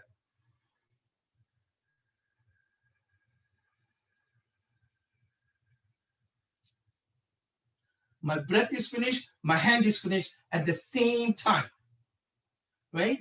This is where people, a lot of make mistake. They put the hand out. I want you to get in the same position of the hand. So I'm here. Everything is in alignment. My hand is here, right? And I'm not leaning into it. I'm behind. But if I'm here, then I'm completely, if I can't see my toes, I'm going to hurt myself. I'm in plank. I'm holding, right? From here, I'm coming down. And from here, I'm coming back. And this pose is known as Ashtanga, 8-point pose. So what I'm doing is I come back and I'm coming into this. My chin is touching, my chest is touching, 2 palms, 2 knees, and the toes. So 8-point worship to Mother Earth. Chin, chest, palms, and knees, and things. This is 8-point. From here, I come down.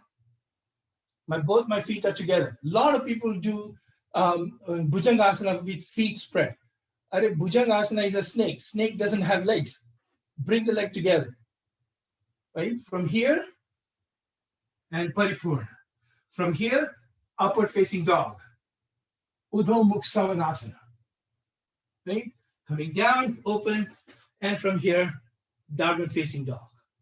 From here, coming up, and coming up all the way here, right? And then coming, inhale, and so that's is one round in kind of my lineage kind of way, the way I do it, all right?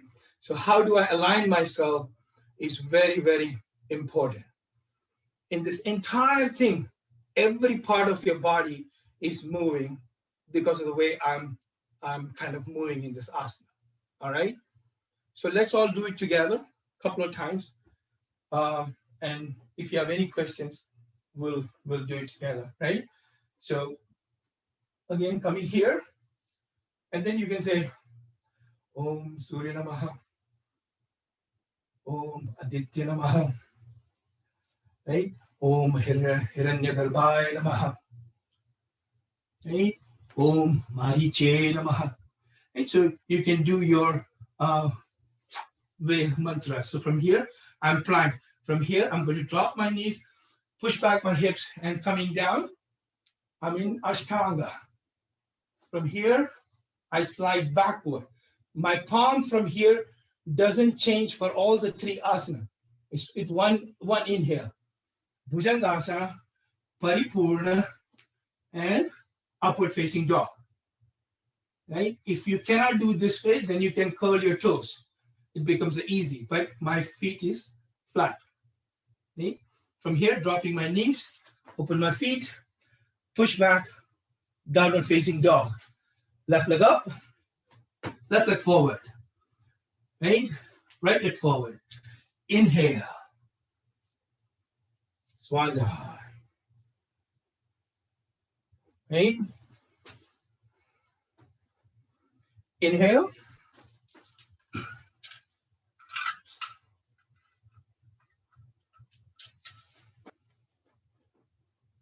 Inhale. And down. Open. Right? And from here, you're coming out, all the way out. Left leg back, right leg back. From here, Ashtanga. You drop your knees, push back your hips. You're trying to do a push-up. That's what you're trying to do, right? So I'm coming down. My chin is touching, my chest is touching, 2 palms. My hip is up. From here, I let go. But my palm is stuck. It should be at the breast level, right? Don't put your elbows out. You will hurt yourself. Please don't do that. Bring your elbow. Everything is touched. From here, inhale, Bhujang, Paripurna, Udho Mukha Svanasana. Down, open your feet, exhale. Right leg up, right leg forward, left leg forward. Inhale. And down. Right? Inhale. And a slight arch coming down. Inhale. From here, you can do a little bit variation into the flow. You can add, like Bikul Bhai may do this, add this into this if you want to, right? You can come down, plank, from here, and from here, come down. Sometimes I do a variation, bring my hand all the way out, and I bring this down. Inhale, up, Paripurna. And from here, exhale. Down, inhale. From here, I can also do Virabhadrasana. You can make a variation, right? You can do, come out, up, right? And come back into Warrior Two. Come down.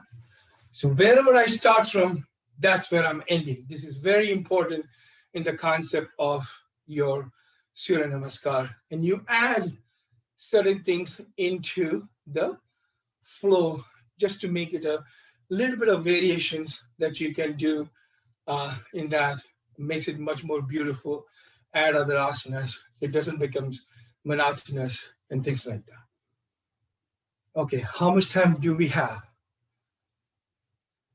I think we have about half an hour. So, and we might want to add like 10 minutes relaxation or whatever, Yoga Nidra or whatever. Okay. So let's get into pranayama. I just want to bring you pranayama at least. So the concepts of pranayama. So let's all have a seat. Get comfortable. Satishbhai, before that, can you, we are in a kitchen and a computer, mostly inward shoulder. Can you show us that a little bit? That? Oh, okay. So, okay, that's a good thing. Okay. So most of us are sitting. So this particular vinyasa flow is for Vayu Prakriti, Vata doshas, Vata disorders, because Vayu. So everything has a particular way of sitting. So Vata sits in the lower abdomen, in the colon. It's down here. Vata, Pitta sits here in the liver and the gallbladder and this. And then Kapha sits above your diaphragm. So Vata, Pitta, Kapha. So whenever there is a Vayu Pradhan or there is a Vata disorder, so I teach this Vinyasa flow because this is completely grounded. You don't move your leg in this. So everything is from here, upward movement. So one of the key things is to this flow. So we'll do a quick one. Bring your hand out, right? So you're here, right? Everybody can see me, I hope. So your palms are up, palms are facing down. Please remember, do not move. A little bit back, please. Huh? Little bit, go a little bit back. Yes. So my feet is grounded, both are together, right? My palms are down, right? So I'm here and I'm only twisting from here. Your entire Manas Buddhi is in the navel, in the Manipura chakra. So that's where you are. And you're kind of twisting from here. That's what you kind of do. And so I'm here, right? And from here, I'm going to take inhale. I'm going to flip. And you're going to look behind. And as I come back, I exhale and come back here. Inhale, I'm opening. And exhale, I'm coming down. Again, try not to lift the feet, ungli, nothing. Just ground yourself. You're grounded. So your Vata is grounding. What is it? Wind, Vayu. You want to completely ground Vayu.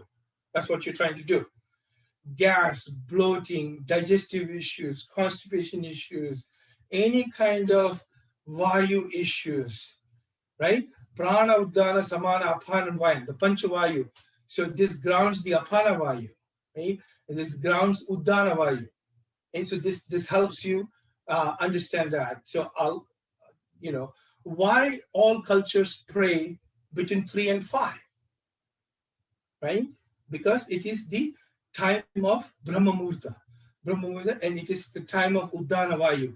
Uddana Vayu helps you take it upstairs. So you can have a better communication with God between 3 and 5. But in the Chinese medicine, it is also the time of lungs. So I'll get into that a little bit to make you understand. But this is, you're trying to control Vata disorders. What am I eating? Chole, rajma, cauliflower, cabbage. Is somewhere Vayu hai. What am I eating that is creating Vayu? Oh, I have acidity. Stop eating dahi, no peanuts, no cashews, spinach, banana, achar. If you're having acid issues, right? How do I? So what is my disease? What am I eating, right?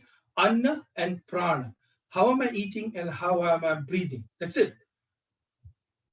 Medicine Bhagwan ne baad mein diya hai. It's later on, right? But what is my lifestyle? What am I eating? If I'm having acidity and every day, I ask Gujaratis, Are Baba, why do you eat so much of peanuts? Oh, Dr. Saab, both times it's children. No, Gujarati food has so much of carbs.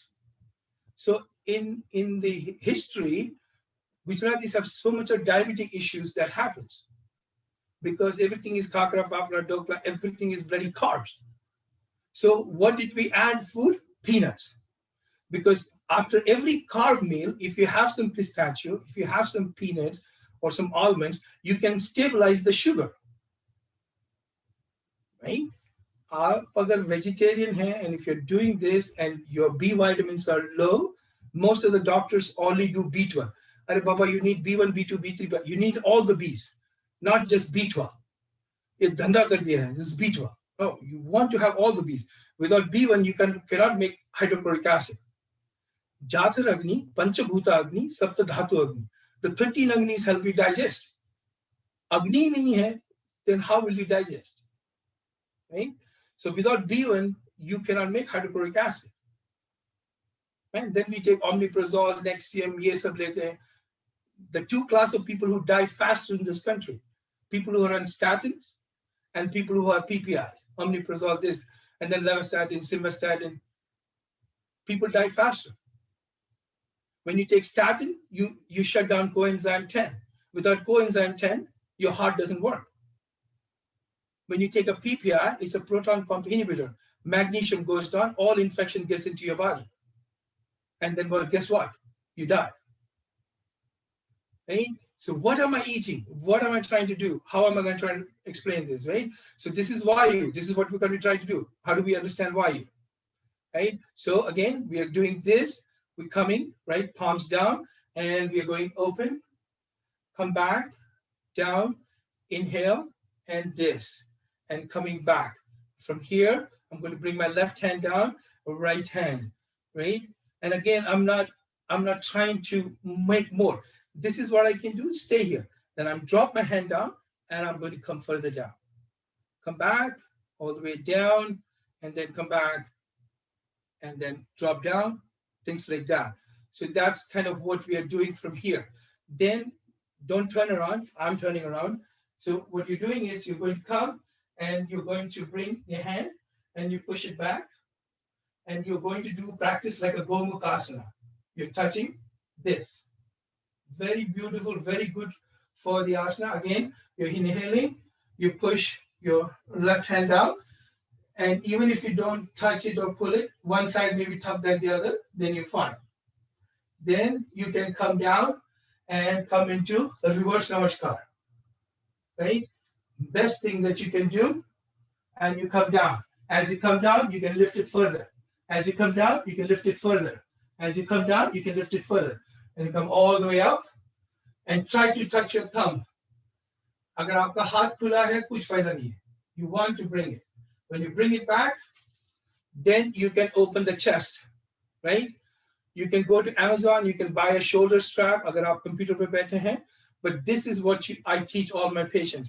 You want to open this, especially ladies. I teach all my lady patients, don't wear a regular bra. If you're top heavy, wear a sports bra, right? Don't wear a regular bra. So your breast tissue is lifted up. Cutting, chopping, vacuuming, everything is pulled down, right? And so, Bhagwan ne chaar karve chalti hain. We typically have only two left. So you have an anterior curve to the neck, your breasts are pulling, your hips, typically after an Indian woman, after she gives childbirth, your hips opens up. It's very difficult to lose weight, that kind of thing. So how do I manage my weight? Okay? So these things will help you open. Then our Indian culture, we tell women to always sit like this. We don't tell women, Are Baba, be who you are. But we are confined, we are held, and women don't open up. And then they get into a lot of trouble with a posture issue. So we get a lot of posture issues. Our kids, they're sitting in bed and doing homework. They do sofas, recliners. I tell people, Baba, stop sitting in sofas, recliner. Jahan bhi baitho, chair pe baitho. At least you're sitting straight. But the more you sink, the more you're going to have problem because your breath is not there. And we'll get into pranayama, and that's what we're kind of going to do. Breath is very important. So this is like a vinyasa of flow. So I'll show you really quick. So this, kind of this, and then this, correct? And then you're going to do Bhujangasana kind of thing, right? And do reverse namaskar. You can do that. And then you can actually open your feet one time. And then you can again do a lot of things. Then you have Asanas, right? You have those coming into play, right? And then you should be able to do a full squat, right? ये अभी बहुत देसी लोग नहीं कर सकते हैं. This is why I get upset. We had our own toilets back then. Why we have those toilets?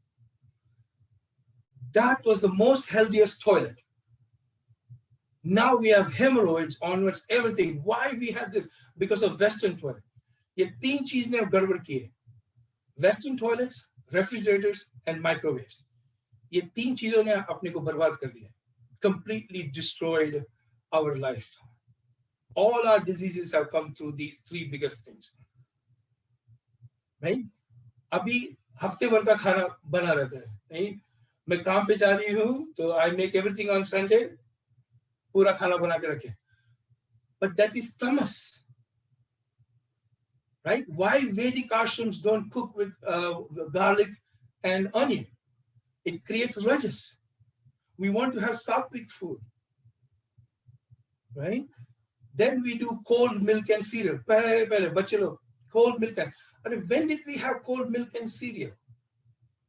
माँ 5 बजे 6 बजे भी उठ के गरम रोटी बना के देती थी. Why are we eating cold food? This is then everybody comes to America and then starts the bloody salad bullshit. मैं salad खा के. अरे बाबा, you cannot. Half of the time you can't even digest. When did we eat salad back home? Chinese medicine and Ayurveda, we don't have concept of salad. We have kachumar, but we don't have salad. Stop eating salad. You cannot digest half of the food. A cow's intestine is 83 feet. Our intestine is only 23. भगवान ने उसको घास खाने के लिए बनाया, not us. Follow something our sanskar has given us. I tell people to eat ghee. अरे बाबा, घी खाने से मोटे होते हैं. अरे बाबा, घी खाने से थोड़ी मोटे होते हैं. You're motor because you're eating carbs. Your diabetes is because of carbs, not because of fat. Now Costco and Sam's Club sells ghee. Everybody knows ghee is the best thing. Ghee has butyric acid. मैं सुबह से कुछ खाया नहीं है. I've taken already 3 teaspoons of ghee. Right? And by almost 12 o'clock, I'll be taking almost 5 teaspoons of ghee. But I don't touch anaj much. I don't do too much of roti chawal dough. I'll do once a week. With my kids, I'll eat. I'll have pizza, roti, something like that. But Monday to Friday, I don't touch much grains. Yesterday, I had a kala chana, desi style, but I didn't touch roti chawal along with it. It was a bowl of kala chana. But our diseases are mostly of carbs and grains. Okay? So what am I eating? वो गेहूं और ये गेहूं, it's very different. The farmers in this country were paid by the weight of the grain, and we destroy the body. अभी चिड़िया भी नहीं खाती है. If a bird doesn't eat the grain, how do you expect yourself to digest the food? Anyway, so that's kind of what Chaturbai was talking about, is opening your chest, and that's where Virabhadra Asana comes into place. Downward facing dog, anything that you can open, that's kind of what you want to do. All right, everybody good? Okay, let's get into pranayama before we lose track of that. Can everybody see me, talk to me? Yes, we're still good? Yep. In sitting posture, we're going to be, we can see you fully in sitting posture.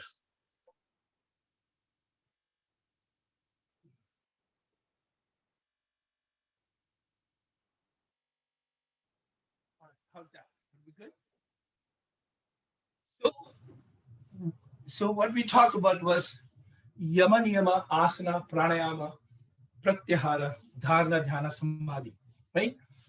So a couple of rules of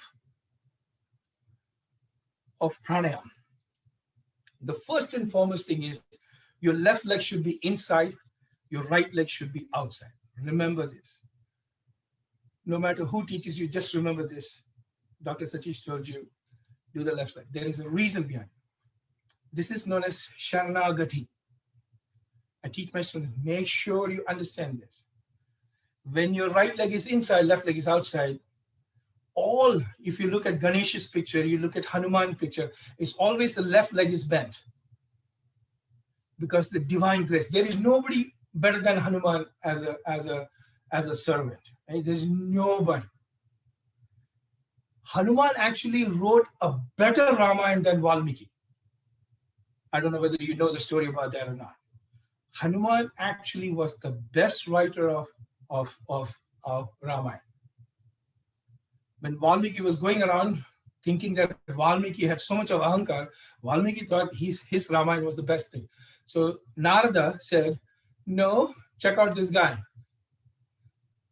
So Valmiki climbs the mountain, and in every stone, Harek Patthar ke upar, he wrote, and he wrote Ramayana. Hanuman has written Ramayana on stones. And Valmiki read it, and Valmiki started crying. By the time he entered the top of the mountain. He started crying and bruha. It was so beautiful. Hey Bhagwan, it was so beautiful. And so Valmiki then told Hanuman is that, everybody will remember you. They will not remember my Ramayana. So then Hanuman, he takes and he crushes everything. He destroys his Ramayana. He said, I want only to serve Rama. I don't want anybody to remember me. I don't want anybody to remember me or my Ramayana or it is Hanuman Ramayana. I don't want. I'm only a servant of Rama. And he crushes everything. He destroys it. And that's why you still have only Valmiki bringing Ramayana. Otherwise, we would have had Hanuman Ramayana. It was such a much more beautiful than Valmiki Ramayana. That's the beauty of it. Right? When Tulsi was asked, Tulsi, Surdas, right? He, what was his boon? मेरे को राम को देखने का. So when Ram finally appeared, he said, what else do you want? He said, make me blind again. Ram said, wow. He said, आपको देख लिया, उसके बाद मेरे को क्या देखने का? I don't want to see anybody else. And then he became Surdas again. He becomes blind again. But that's the beauty of our Shastra. That's the beauty of our stories. Who was the best Jyotish in the entire Mahabharata? Sahadev. Sahadev was the biggest. Sahadev's one of the quality was he was the biggest astrologer. So this guy knew that, I should ask him. So he goes to, when Sahadev was taking a bath and he comes out, Duryodhana is standing and he says, okay, tell me the right time to start the war so I can win. Sahadev tells him, this is the time you should start the war, you'll win the war. So when he comes back, everybody's upset with Sahadev. So Sahadev says one word, my Varna Dharma, not my Jati Dharma. My Varna Dharma is a Jyotish. It doesn't matter who asks me, I'll tell them. This bloody Jati system, we got it. It was Varna Dharma. In the lineage of the sun, in the Rama system, it doesn't matter who was what or what. You go according to your ability. You're Brahmin because of your ability. You are a farmer because of your ability. You become king because of your ability. And even the Chinese culture had the same thing. Ordinary people were kings, became kings later on. They were not born in the king. Then it became Jati Dharma, but it was Varna Dharma. Who gave the medicine for Lakshman? It was Ravana's doctor who gave. When he was asked, what happened? Why did you, this is an enemy? He said, my Varna Dharma is being a doctor. It doesn't matter who it is, I'm going to give him the knowledge. Then Bichara Hanuman went and, he could not figure out what it is, so he brings the whole mountain. But it was Ravana's doctor who gives it. We are say Chaturvedi, we say Dvedi. What is Chaturvedi? This is what? One who knows 4 Vedas. Trivedi, one who knows 3 Vedas. But now, title ho gaya. He doesn't even know ABC of Vedas, but now he's Trivedi by the fact that he's born in that bloody family. It is the action. So when you're getting into this, Sharanagati, the first thing is, can I be humble? This is the first rule of pranayama. Keep your left leg inside. My heel is touching the perineum right at the bottom, right? It's touching here in the moola, right? For female, it's a little bit different. Male, it is between the sexual organ and the anus. That space between that is the muscle called levator ani. The levator ani is where you're touching that. In Chinese medicine, it's the governor vessel, but in our shastras, it's basically, and so the woman has slightly different, and men. So this is where you're sitting, right?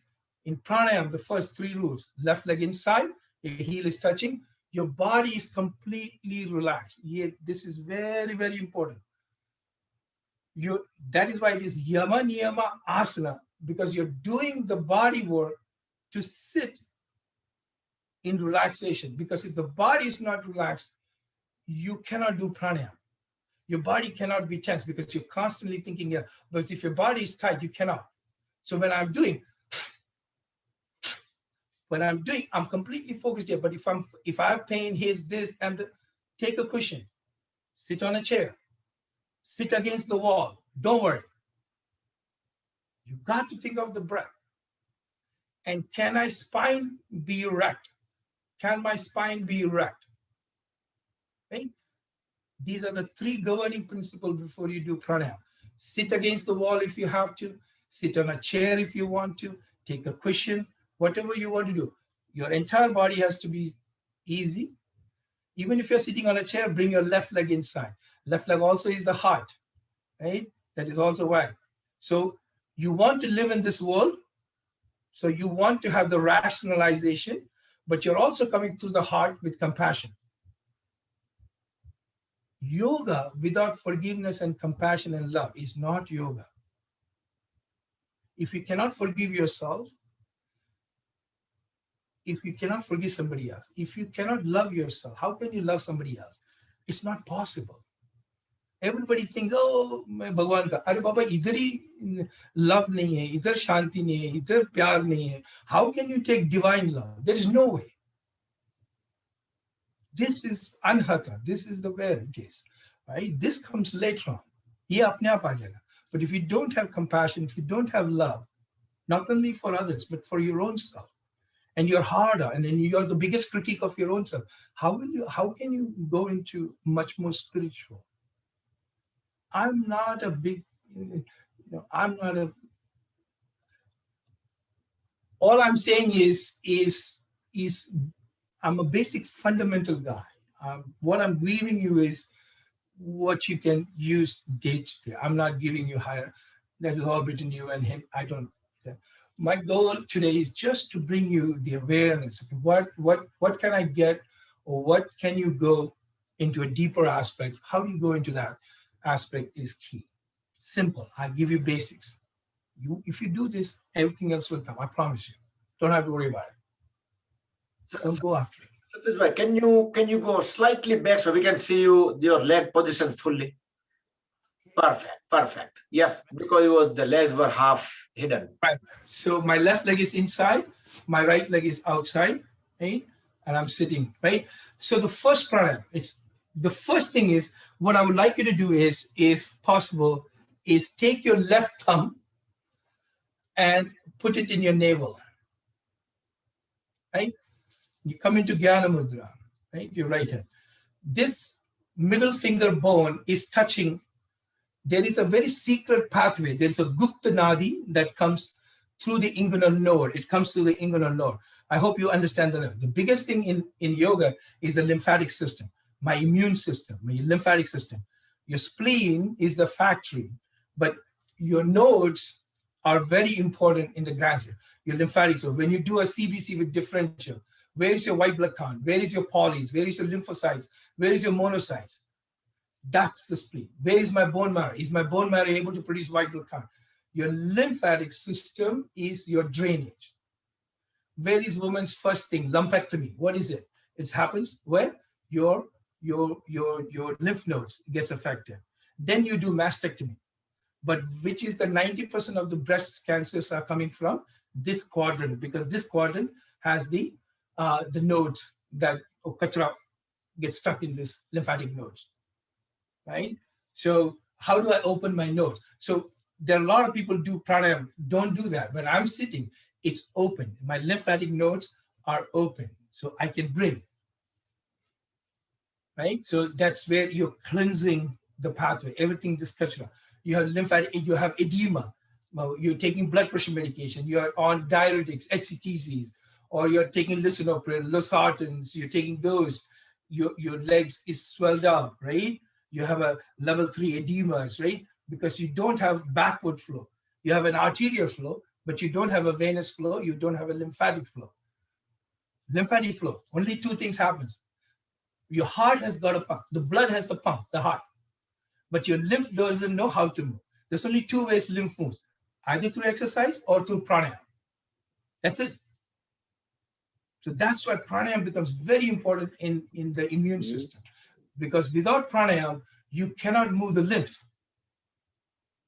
right? So when you're doing the breath, so just watch, when I'm breathing, my chest doesn't move.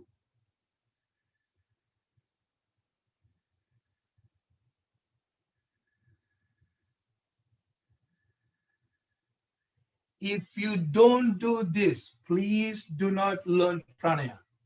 Don't learn anything else, please. It's very, very important. You learn from people but how to breathe first before you do any other pranayama. This is the key. If you don't know how to breathe this way, don't learn any other pranayama. Very important. आप उल्टा करेंगे और बीमारी हो जाएगा. You want to know how to breathe. When I'm doing Kapalabhati, you want this. When I'm doing Agnisar, when I'm doing Brastrika, anything I do, it is this. It's got nothing to do with this. The three pathways of breath: clavicular breath, thoracic breath, abdominal breath. When you take an inhale, my clavicle drops, my intercostals opens up, my diaphragm drops. As I exhale, my diaphragm pushes the lungs up, intercostals come in, the serratus comes in, and my clavicle puts it back down. 1, 2, 3, 3, 2, 1. So when I'm inhaling, my last thing that comes in is the stomach. My stomach exhale, my thoracic cavity controls, and my clavicle comes down. So 1, 2, 3, 3, 2, 1. If you don't do that, pranayam karenge, don't, please. You will hurt yourself. You're not getting any benefit of it. So let's all practice this, right? You put the thumb in here, and the left thumb, you're here. I want you to do it about for 1 minute and just go. When I inhale, is my finger going out? When I exhale, my finger should go in. When I inhale, it's a balloon. Gubara hai, it's a balloon. Your balloon should open up when you inhale. And when you take the air from the balloon, it should close up, right? So close your eyes. Nothing, don't think about it right now. Nothing, sab bhul jao for about a minute. I just want you to focus on this.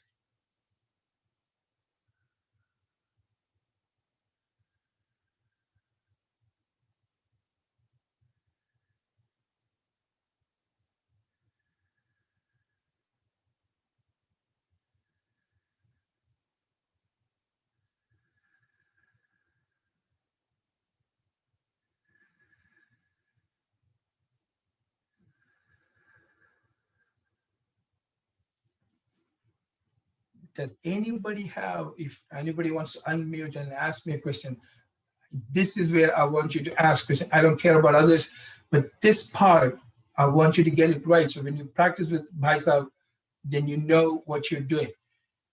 Ask me, this is very, very important. Can everybody get this part properly? Is my stomach coming out when I inhale? Till, if you have kids, until the age of 4, your kids know how to breathe. It's after 4, we destroy the body. All animals know how to breathe. We are the only people we have to relearn.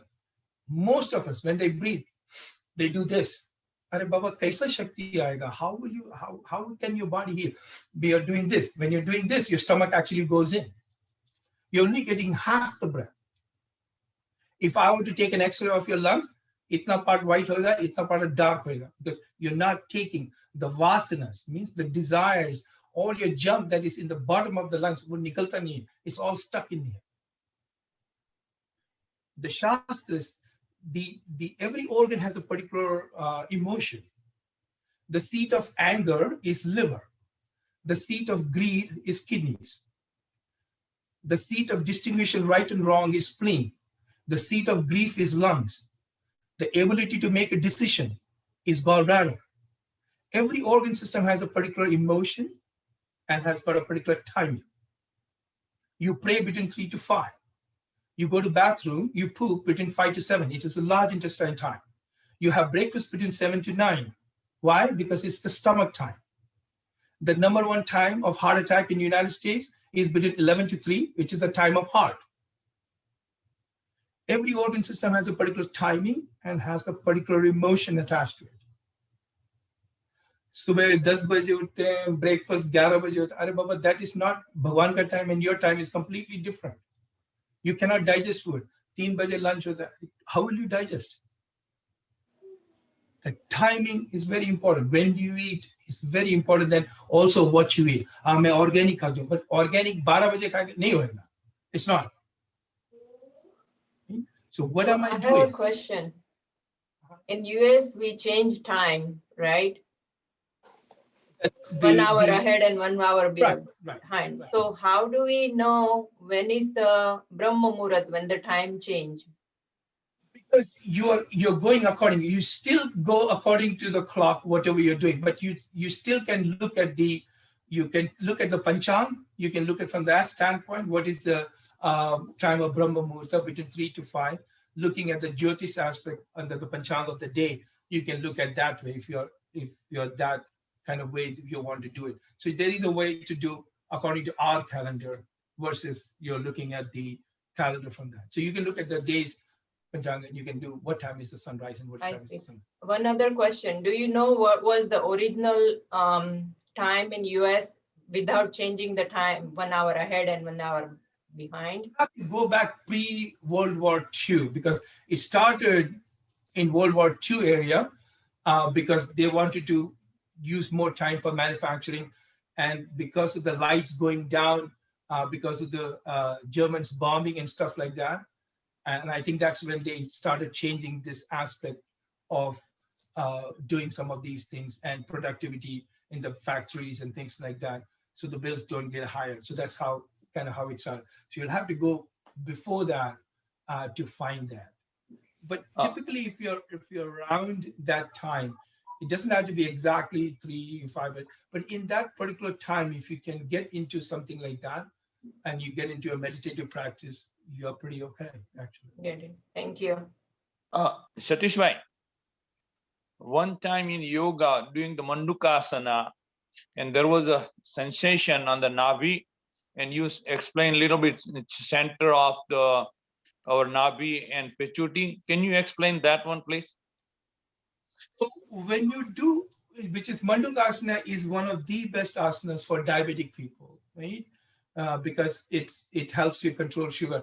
Because when you're doing Mandukasana, you're closing the fist inside, right?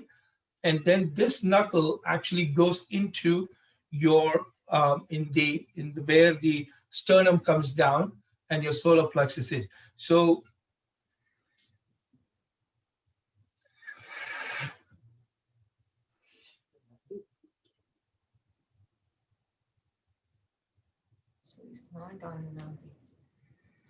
So what you're doing is you're pushing the stomach, and your pancreas is right behind that. So your aortic pulse, which is in Japanese and Chinese we call it hara, in the aspect of I think we call it amboi, you call it pechotis and things like that. You call it dharan. So when you're doing that, you're pressing into the aortic pulse kind of thing. When I put the pechoti back or when I do that, you're looking at the aortic pulse, where it is and how it is. So when you're pushing into that, that's what Satishbhai is talking about. So when you're taking that, you can actually feel the aortic pulse. And if it is displaced, you can do that. Typically, after childbirth, your midwife will come and put it back with a cup. They do that. I don't use a cup, and I can put it back just like. But anyway, so what you're doing is what he's asking. The Mandukasana is actually grounding the hara or the Manipura chakra at the aspect of navel. A lot of times I give medicine for babies through navel. So I put ghee or castor oil or even triflas mixed with that into the navel because it's easier for the baby to absorb. 2-month-old, 3-month-old baby, you cannot put that, but you can put it through the navel. You can put any kind of medicine in the navel and the body will absorb it. because there's the biggest plexus in there. So you can do some of that. So yes, I hope I answered that. But that's what you want to do. The Mandukasana is basically you're pushing into the diaphragm, into the stomach, but behind that is your pancreas, right? And that pancreas is what you're activating, the beta cells. What you do are the islets of Langerhans, the beta cells that produces the insulin, and that's kind of what you're trying to activate, that prana to activate in the Mandukasana. So during Mandukasana, our hand goes above our belly button, not right on top of our belly button. Am I correct? Yeah, it goes underneath the end of the sternum. It goes a little bit inside. So when you're pushing into that, it's above the navi, but you will feel that pulse sometimes also. But yes, you're doing this pushing. So this push, and then you come down, and that squeeze happens. You're completely exhaled, and then you do the kumbha, right? So that pause till the time you can hold your breath, you hold it, and that activates the Shakti, right? Your pancreas is in the shape of your palm. It's like this. So you have the pancreatic duct, you have the gallbladder duct, and you have the liver duct. And it goes into the common hepatic portal, into the all three ducts go into the one portal. So your bile and everything is released into the duodenum, into this. You're getting into that aspect of all that. So when you're pressing into that, you're mashing everything. So your pitta, your pachak pitta, your pitta, and then your prana udara samana vayu, the samana vayu and pachak pitta comes together to digest your kind of food that happens in there. Okay. So 9:40. Yeah, it's 9:40 already. And okay. See, I know some people who already have to rush to go somewhere. They probably started leaving. But if anybody have questions, just go ahead and unmute. So back to breathing. How do you correct the breathing if you are doing incorrectly? Very good question, sir. The only way is to become aware of it. That is the only way. And I'm telling you from my own personal experience, it took me a long time to get into that. Now also, I'll keep my left thumb when I'm walking around. Doctor Saab, kya kar rahe? I put my left thumb always in my kind of navel. I'm constantly kind of making sure that I am. Till today also, I sometimes do that. It's just the awareness. You got to be aware of it. And the only way I can explain is you got to kind of put your thumb in there and just see, how am I breathing? Every time I try to think of something, my manas, my buddhi, and so I teach my patients also, 30% of your manas buddhi should be in the navel area, always. You cannot have stress. Bibi ka, bachche ka, girlfriend ka, you cannot have any stress because you're always governed here. You're always governed through the breath. You cannot have stress. We are saying, oh, my depression, anxiety, tension, but because you're thinking. But yes, you need some stress. That is fine. But if you're governed here, you cannot get stressed. It doesn't happen. The only reason it is you're disturbed. You're going outward. So how do I bring it all inward? That's all it is. Who sits in the third eye? Shani. Shani sits in the third eye. That's why why do we have tikka? Indians have tikka. Back in the days, men also put tikka and women also. Why do we put tikka? It's not about beauty. Why do we have tikka? Anybody? What was that sindoor? What did it have? Do you know? It had mercury. Mercury, when you put that on top of the third eye, it puts a weight onto the third eye. So whenever you say something or you think anything, you know, don't come from here, you come from here. When you close, right? When you close all the five senses, then only you can open this. So whatever you do, it comes from here, not from here.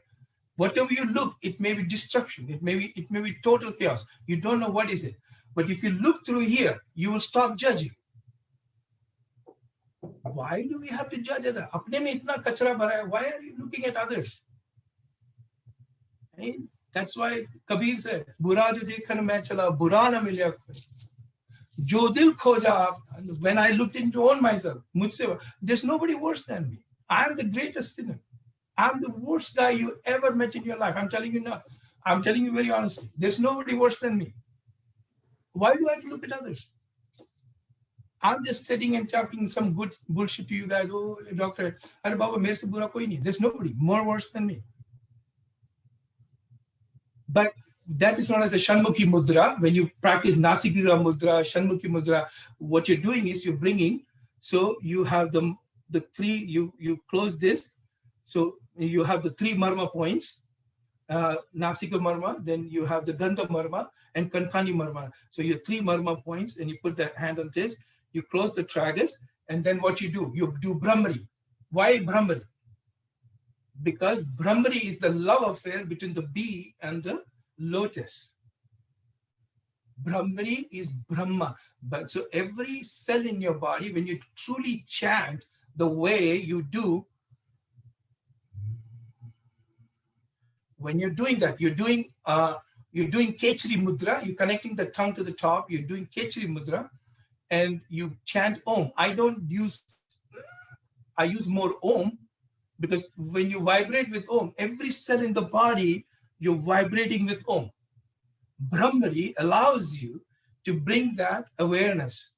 Every cell in the body is vibrating with the sound of Om. And that's why you do Brahmari.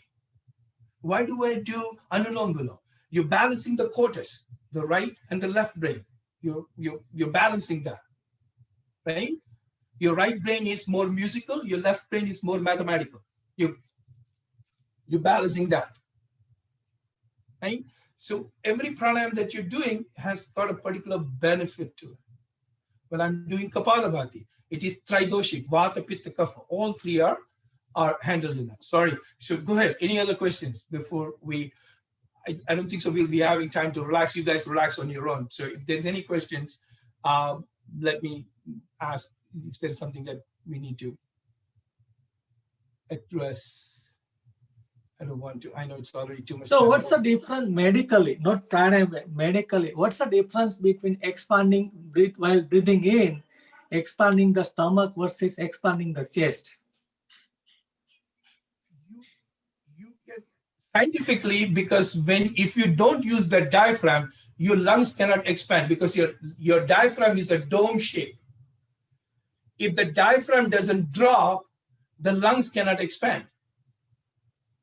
So you can only take half the breath. But when the diaphragm drops, now you have more space in the lungs to get more air. So when you push the diaphragm up, you release all the air. You do have a residual volume, yes. You cannot completely empty the lungs, otherwise you die. But you're going to expel, so your tidal volume is expelled. When you inhale, your diaphragm drops, so you have more space to get more air in.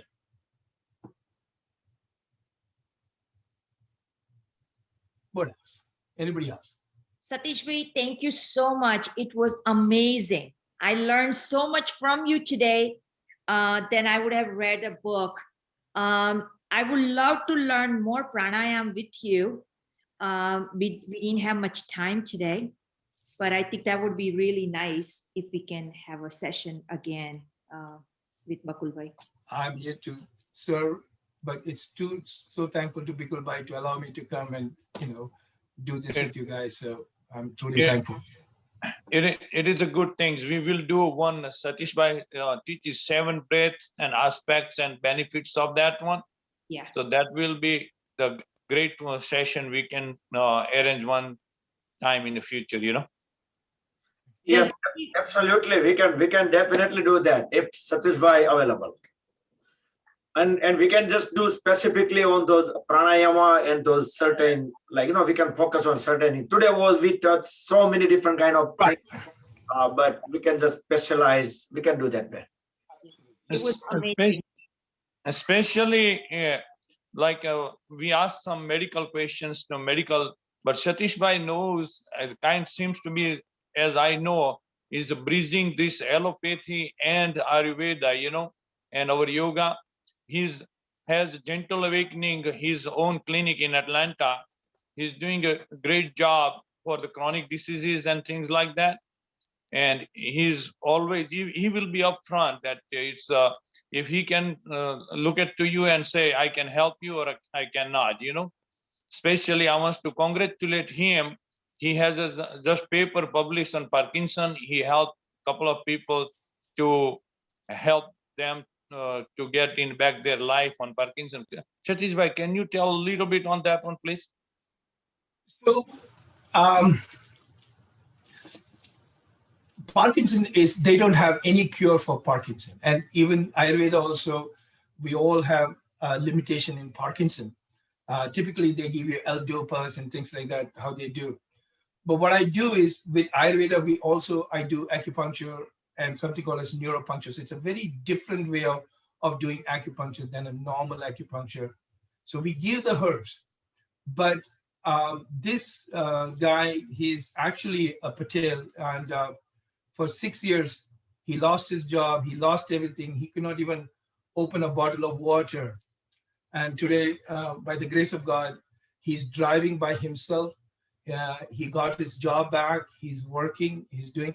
I'm not saying I cured it. I'm not saying, because technically the cure, but the neurologists and everybody is so stunned. They've never seen a Parkinson guy now driving by himself after so many years and things like that. So, but there is a way how to get into the basal ganglia. So your basal ganglia is a part of the brain that has your dopamine receptors. So in Parkinson, the dopamine receptors are completely gone, and your body cannot take, make or get the dopa into your system.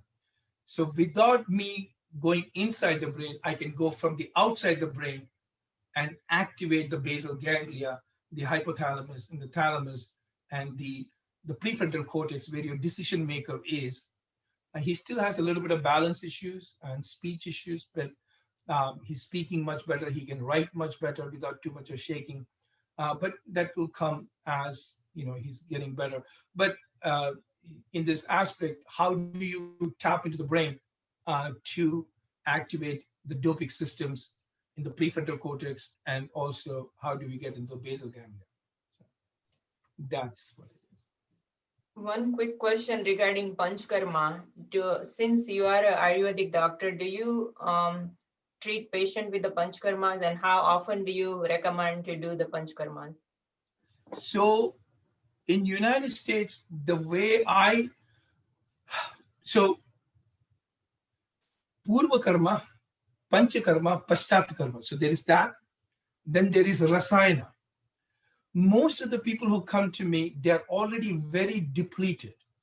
So I don't believe in doing Panchakarma immediately.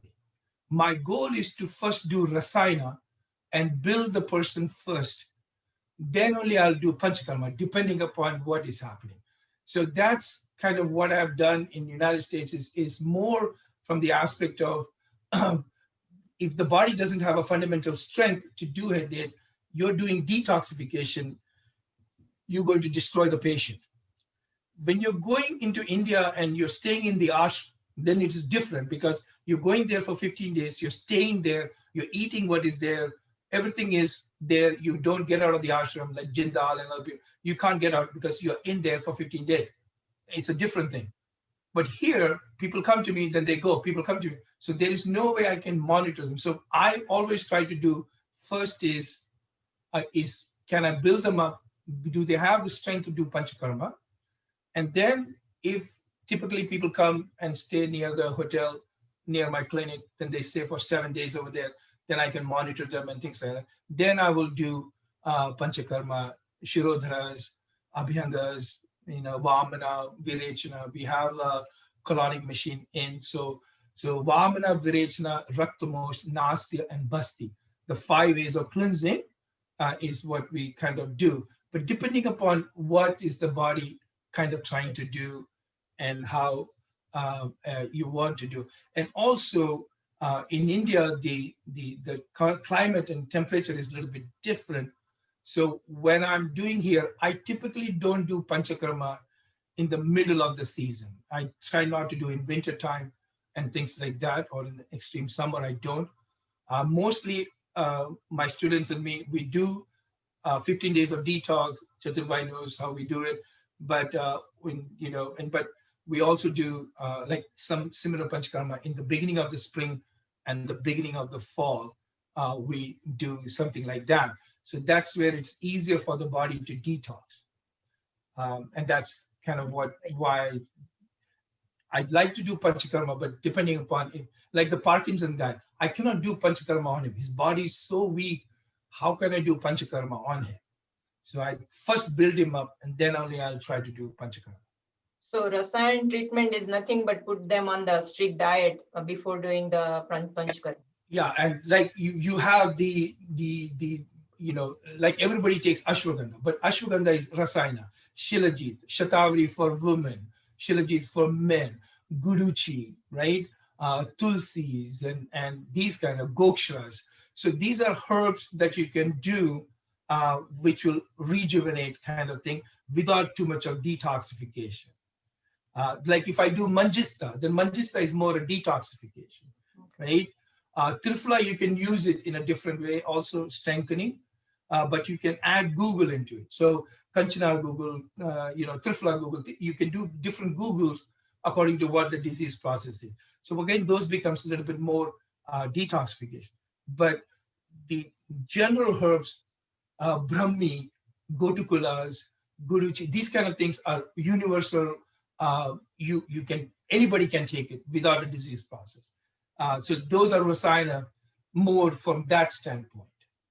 And how often do you recommend to do the panchakarmas? Once or twice a year will be a good thing, depending upon what the disease process is. If you're coming with an autoimmune disease, say rheumatoid arthritis, or Sjogren's, or any kind of lupus, so we see a lot of autoimmune disease people. I see that's typically my bread and butter. I do a lot of autoimmune. So when you're in autoimmune disease, it depends how do you detoxify. At least a couple of times a year, you want to do that if they are following certain pathways. But it depends how they are maintaining. Everybody is good with panchakarma. It's after when they go home, then they don't follow it. Fir wohi khana, wohi garbad, everything is back to the same. But that 15 days, yes, you are pretty okay because somebody is monitoring you. It's after the 15 days is, it depends upon the person. Then that's what it is. I have a question. Yes. Can you send all the info about your clinic here? Yes, I can send you the website and things like that. I'm not a very good computer guy. I had a website just because of website, but yeah, you can take a look at that. Yes. That's why I already posted your information in your website. Also, I already posted in our yoga group. So everybody should have it. Thanks. Yep. And again, if you don't find, let me know. I'm not a great. Yes.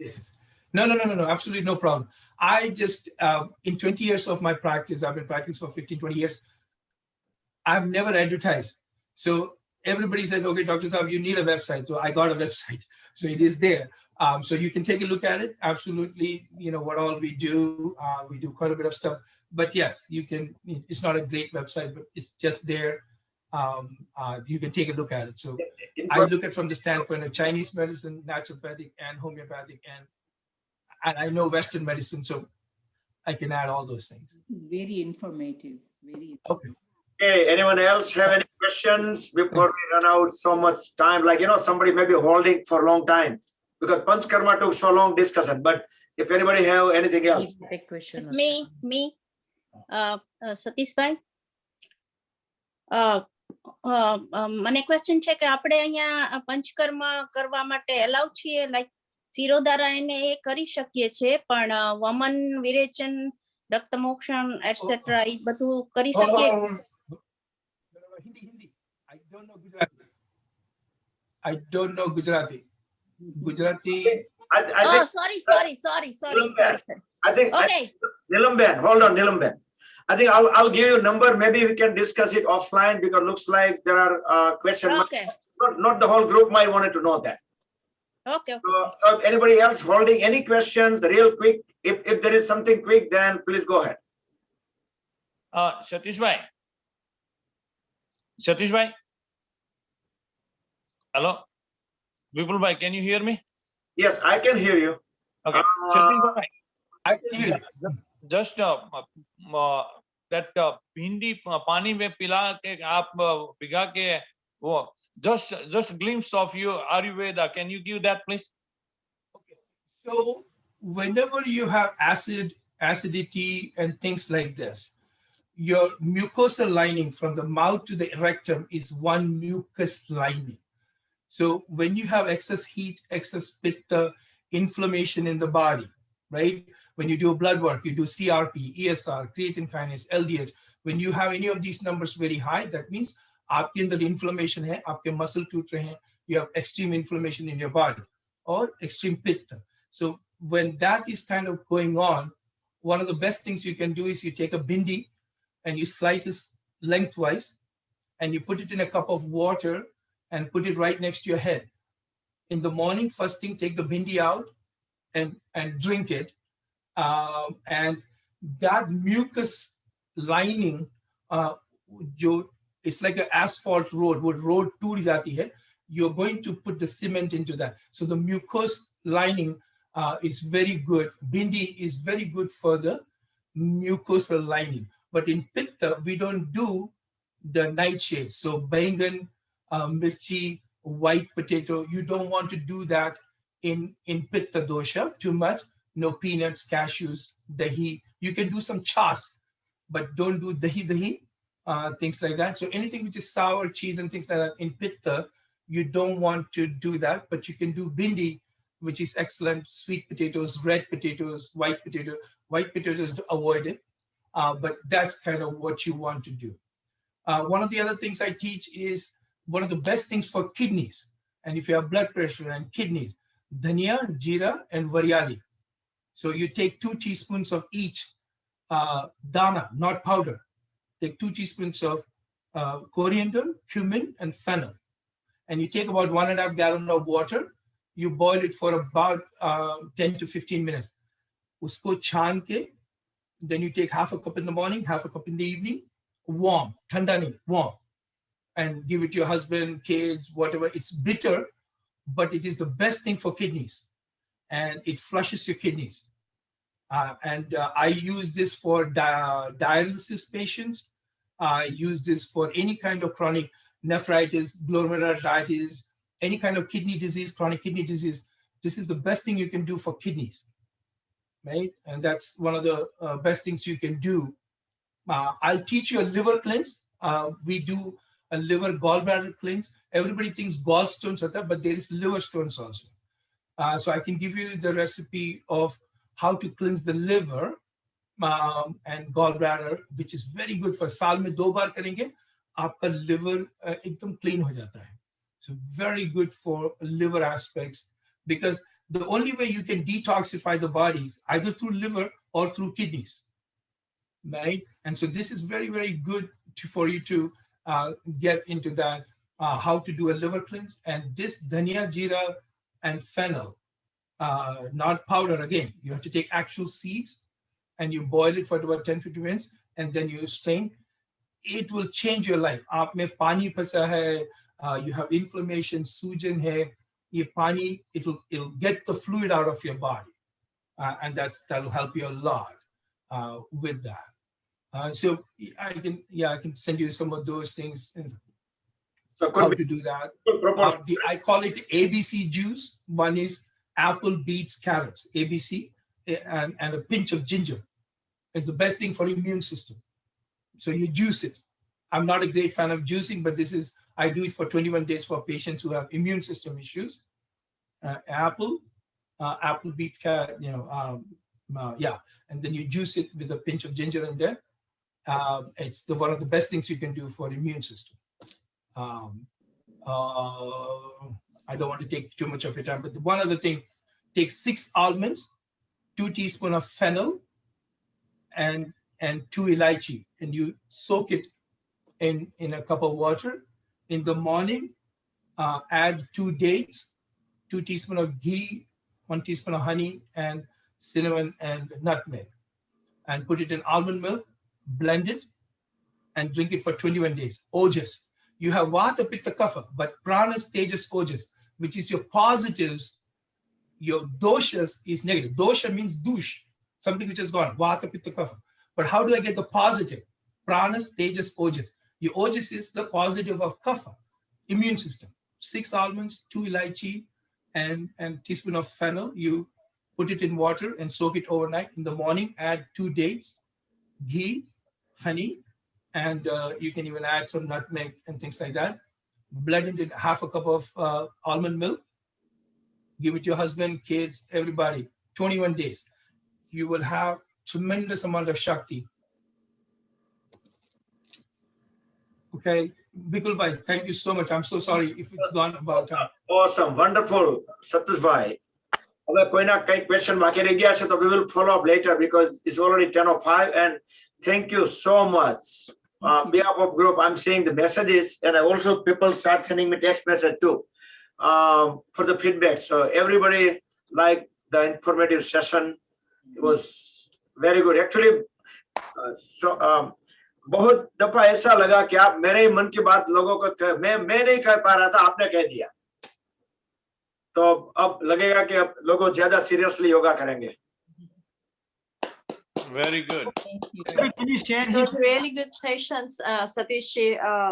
When you get chance, will you please share some tips on how to do the liver and gallbladder cleanse, please? I mean, either offline or through the WhatsApp messages. I would really appreciate. जो आज का ये जो पूरा recording हो रहा है तो सब लोग अगर लिख नहीं पा रहे हैं तो वो रिकॉर्डिंग देख के भी लिख लेना. Perfect. Thank you. I'm so humble. I'm so thankful to everybody. Please, I didn't want to take too much of your time, but if anything I have said, please don't. I'm not trying to teach you. I'm just, whatever I have in me, I just want to give it to our community, our people. I want you guys to be healthy. I want what mistakes I made. I don't want you guys to make that mistake. And that's why I try to.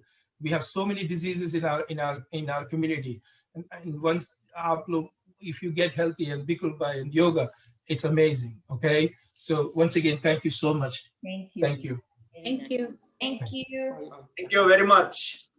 Thank you. Thank you very much. Great.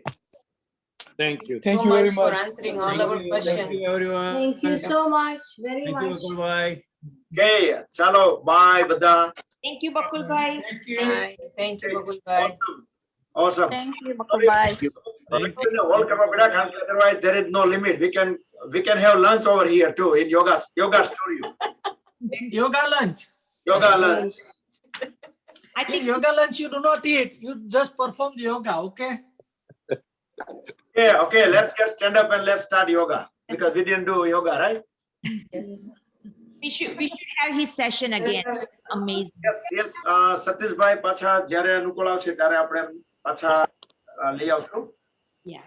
And no, that was really good. So many things we discussed in detail. I don't know how much thing, and if you didn't remember things, don't worry. I will put recording on the group. Like, thank you. Two kind of recording. One is gallery view, one is speaker view. Thank you. Bakul ભાઈ એમનો number જરા share કરજો ને please. હા, મેં website ને બધું મેં WhatsApp માં ફોરવર્ડ કરેલું જ છે.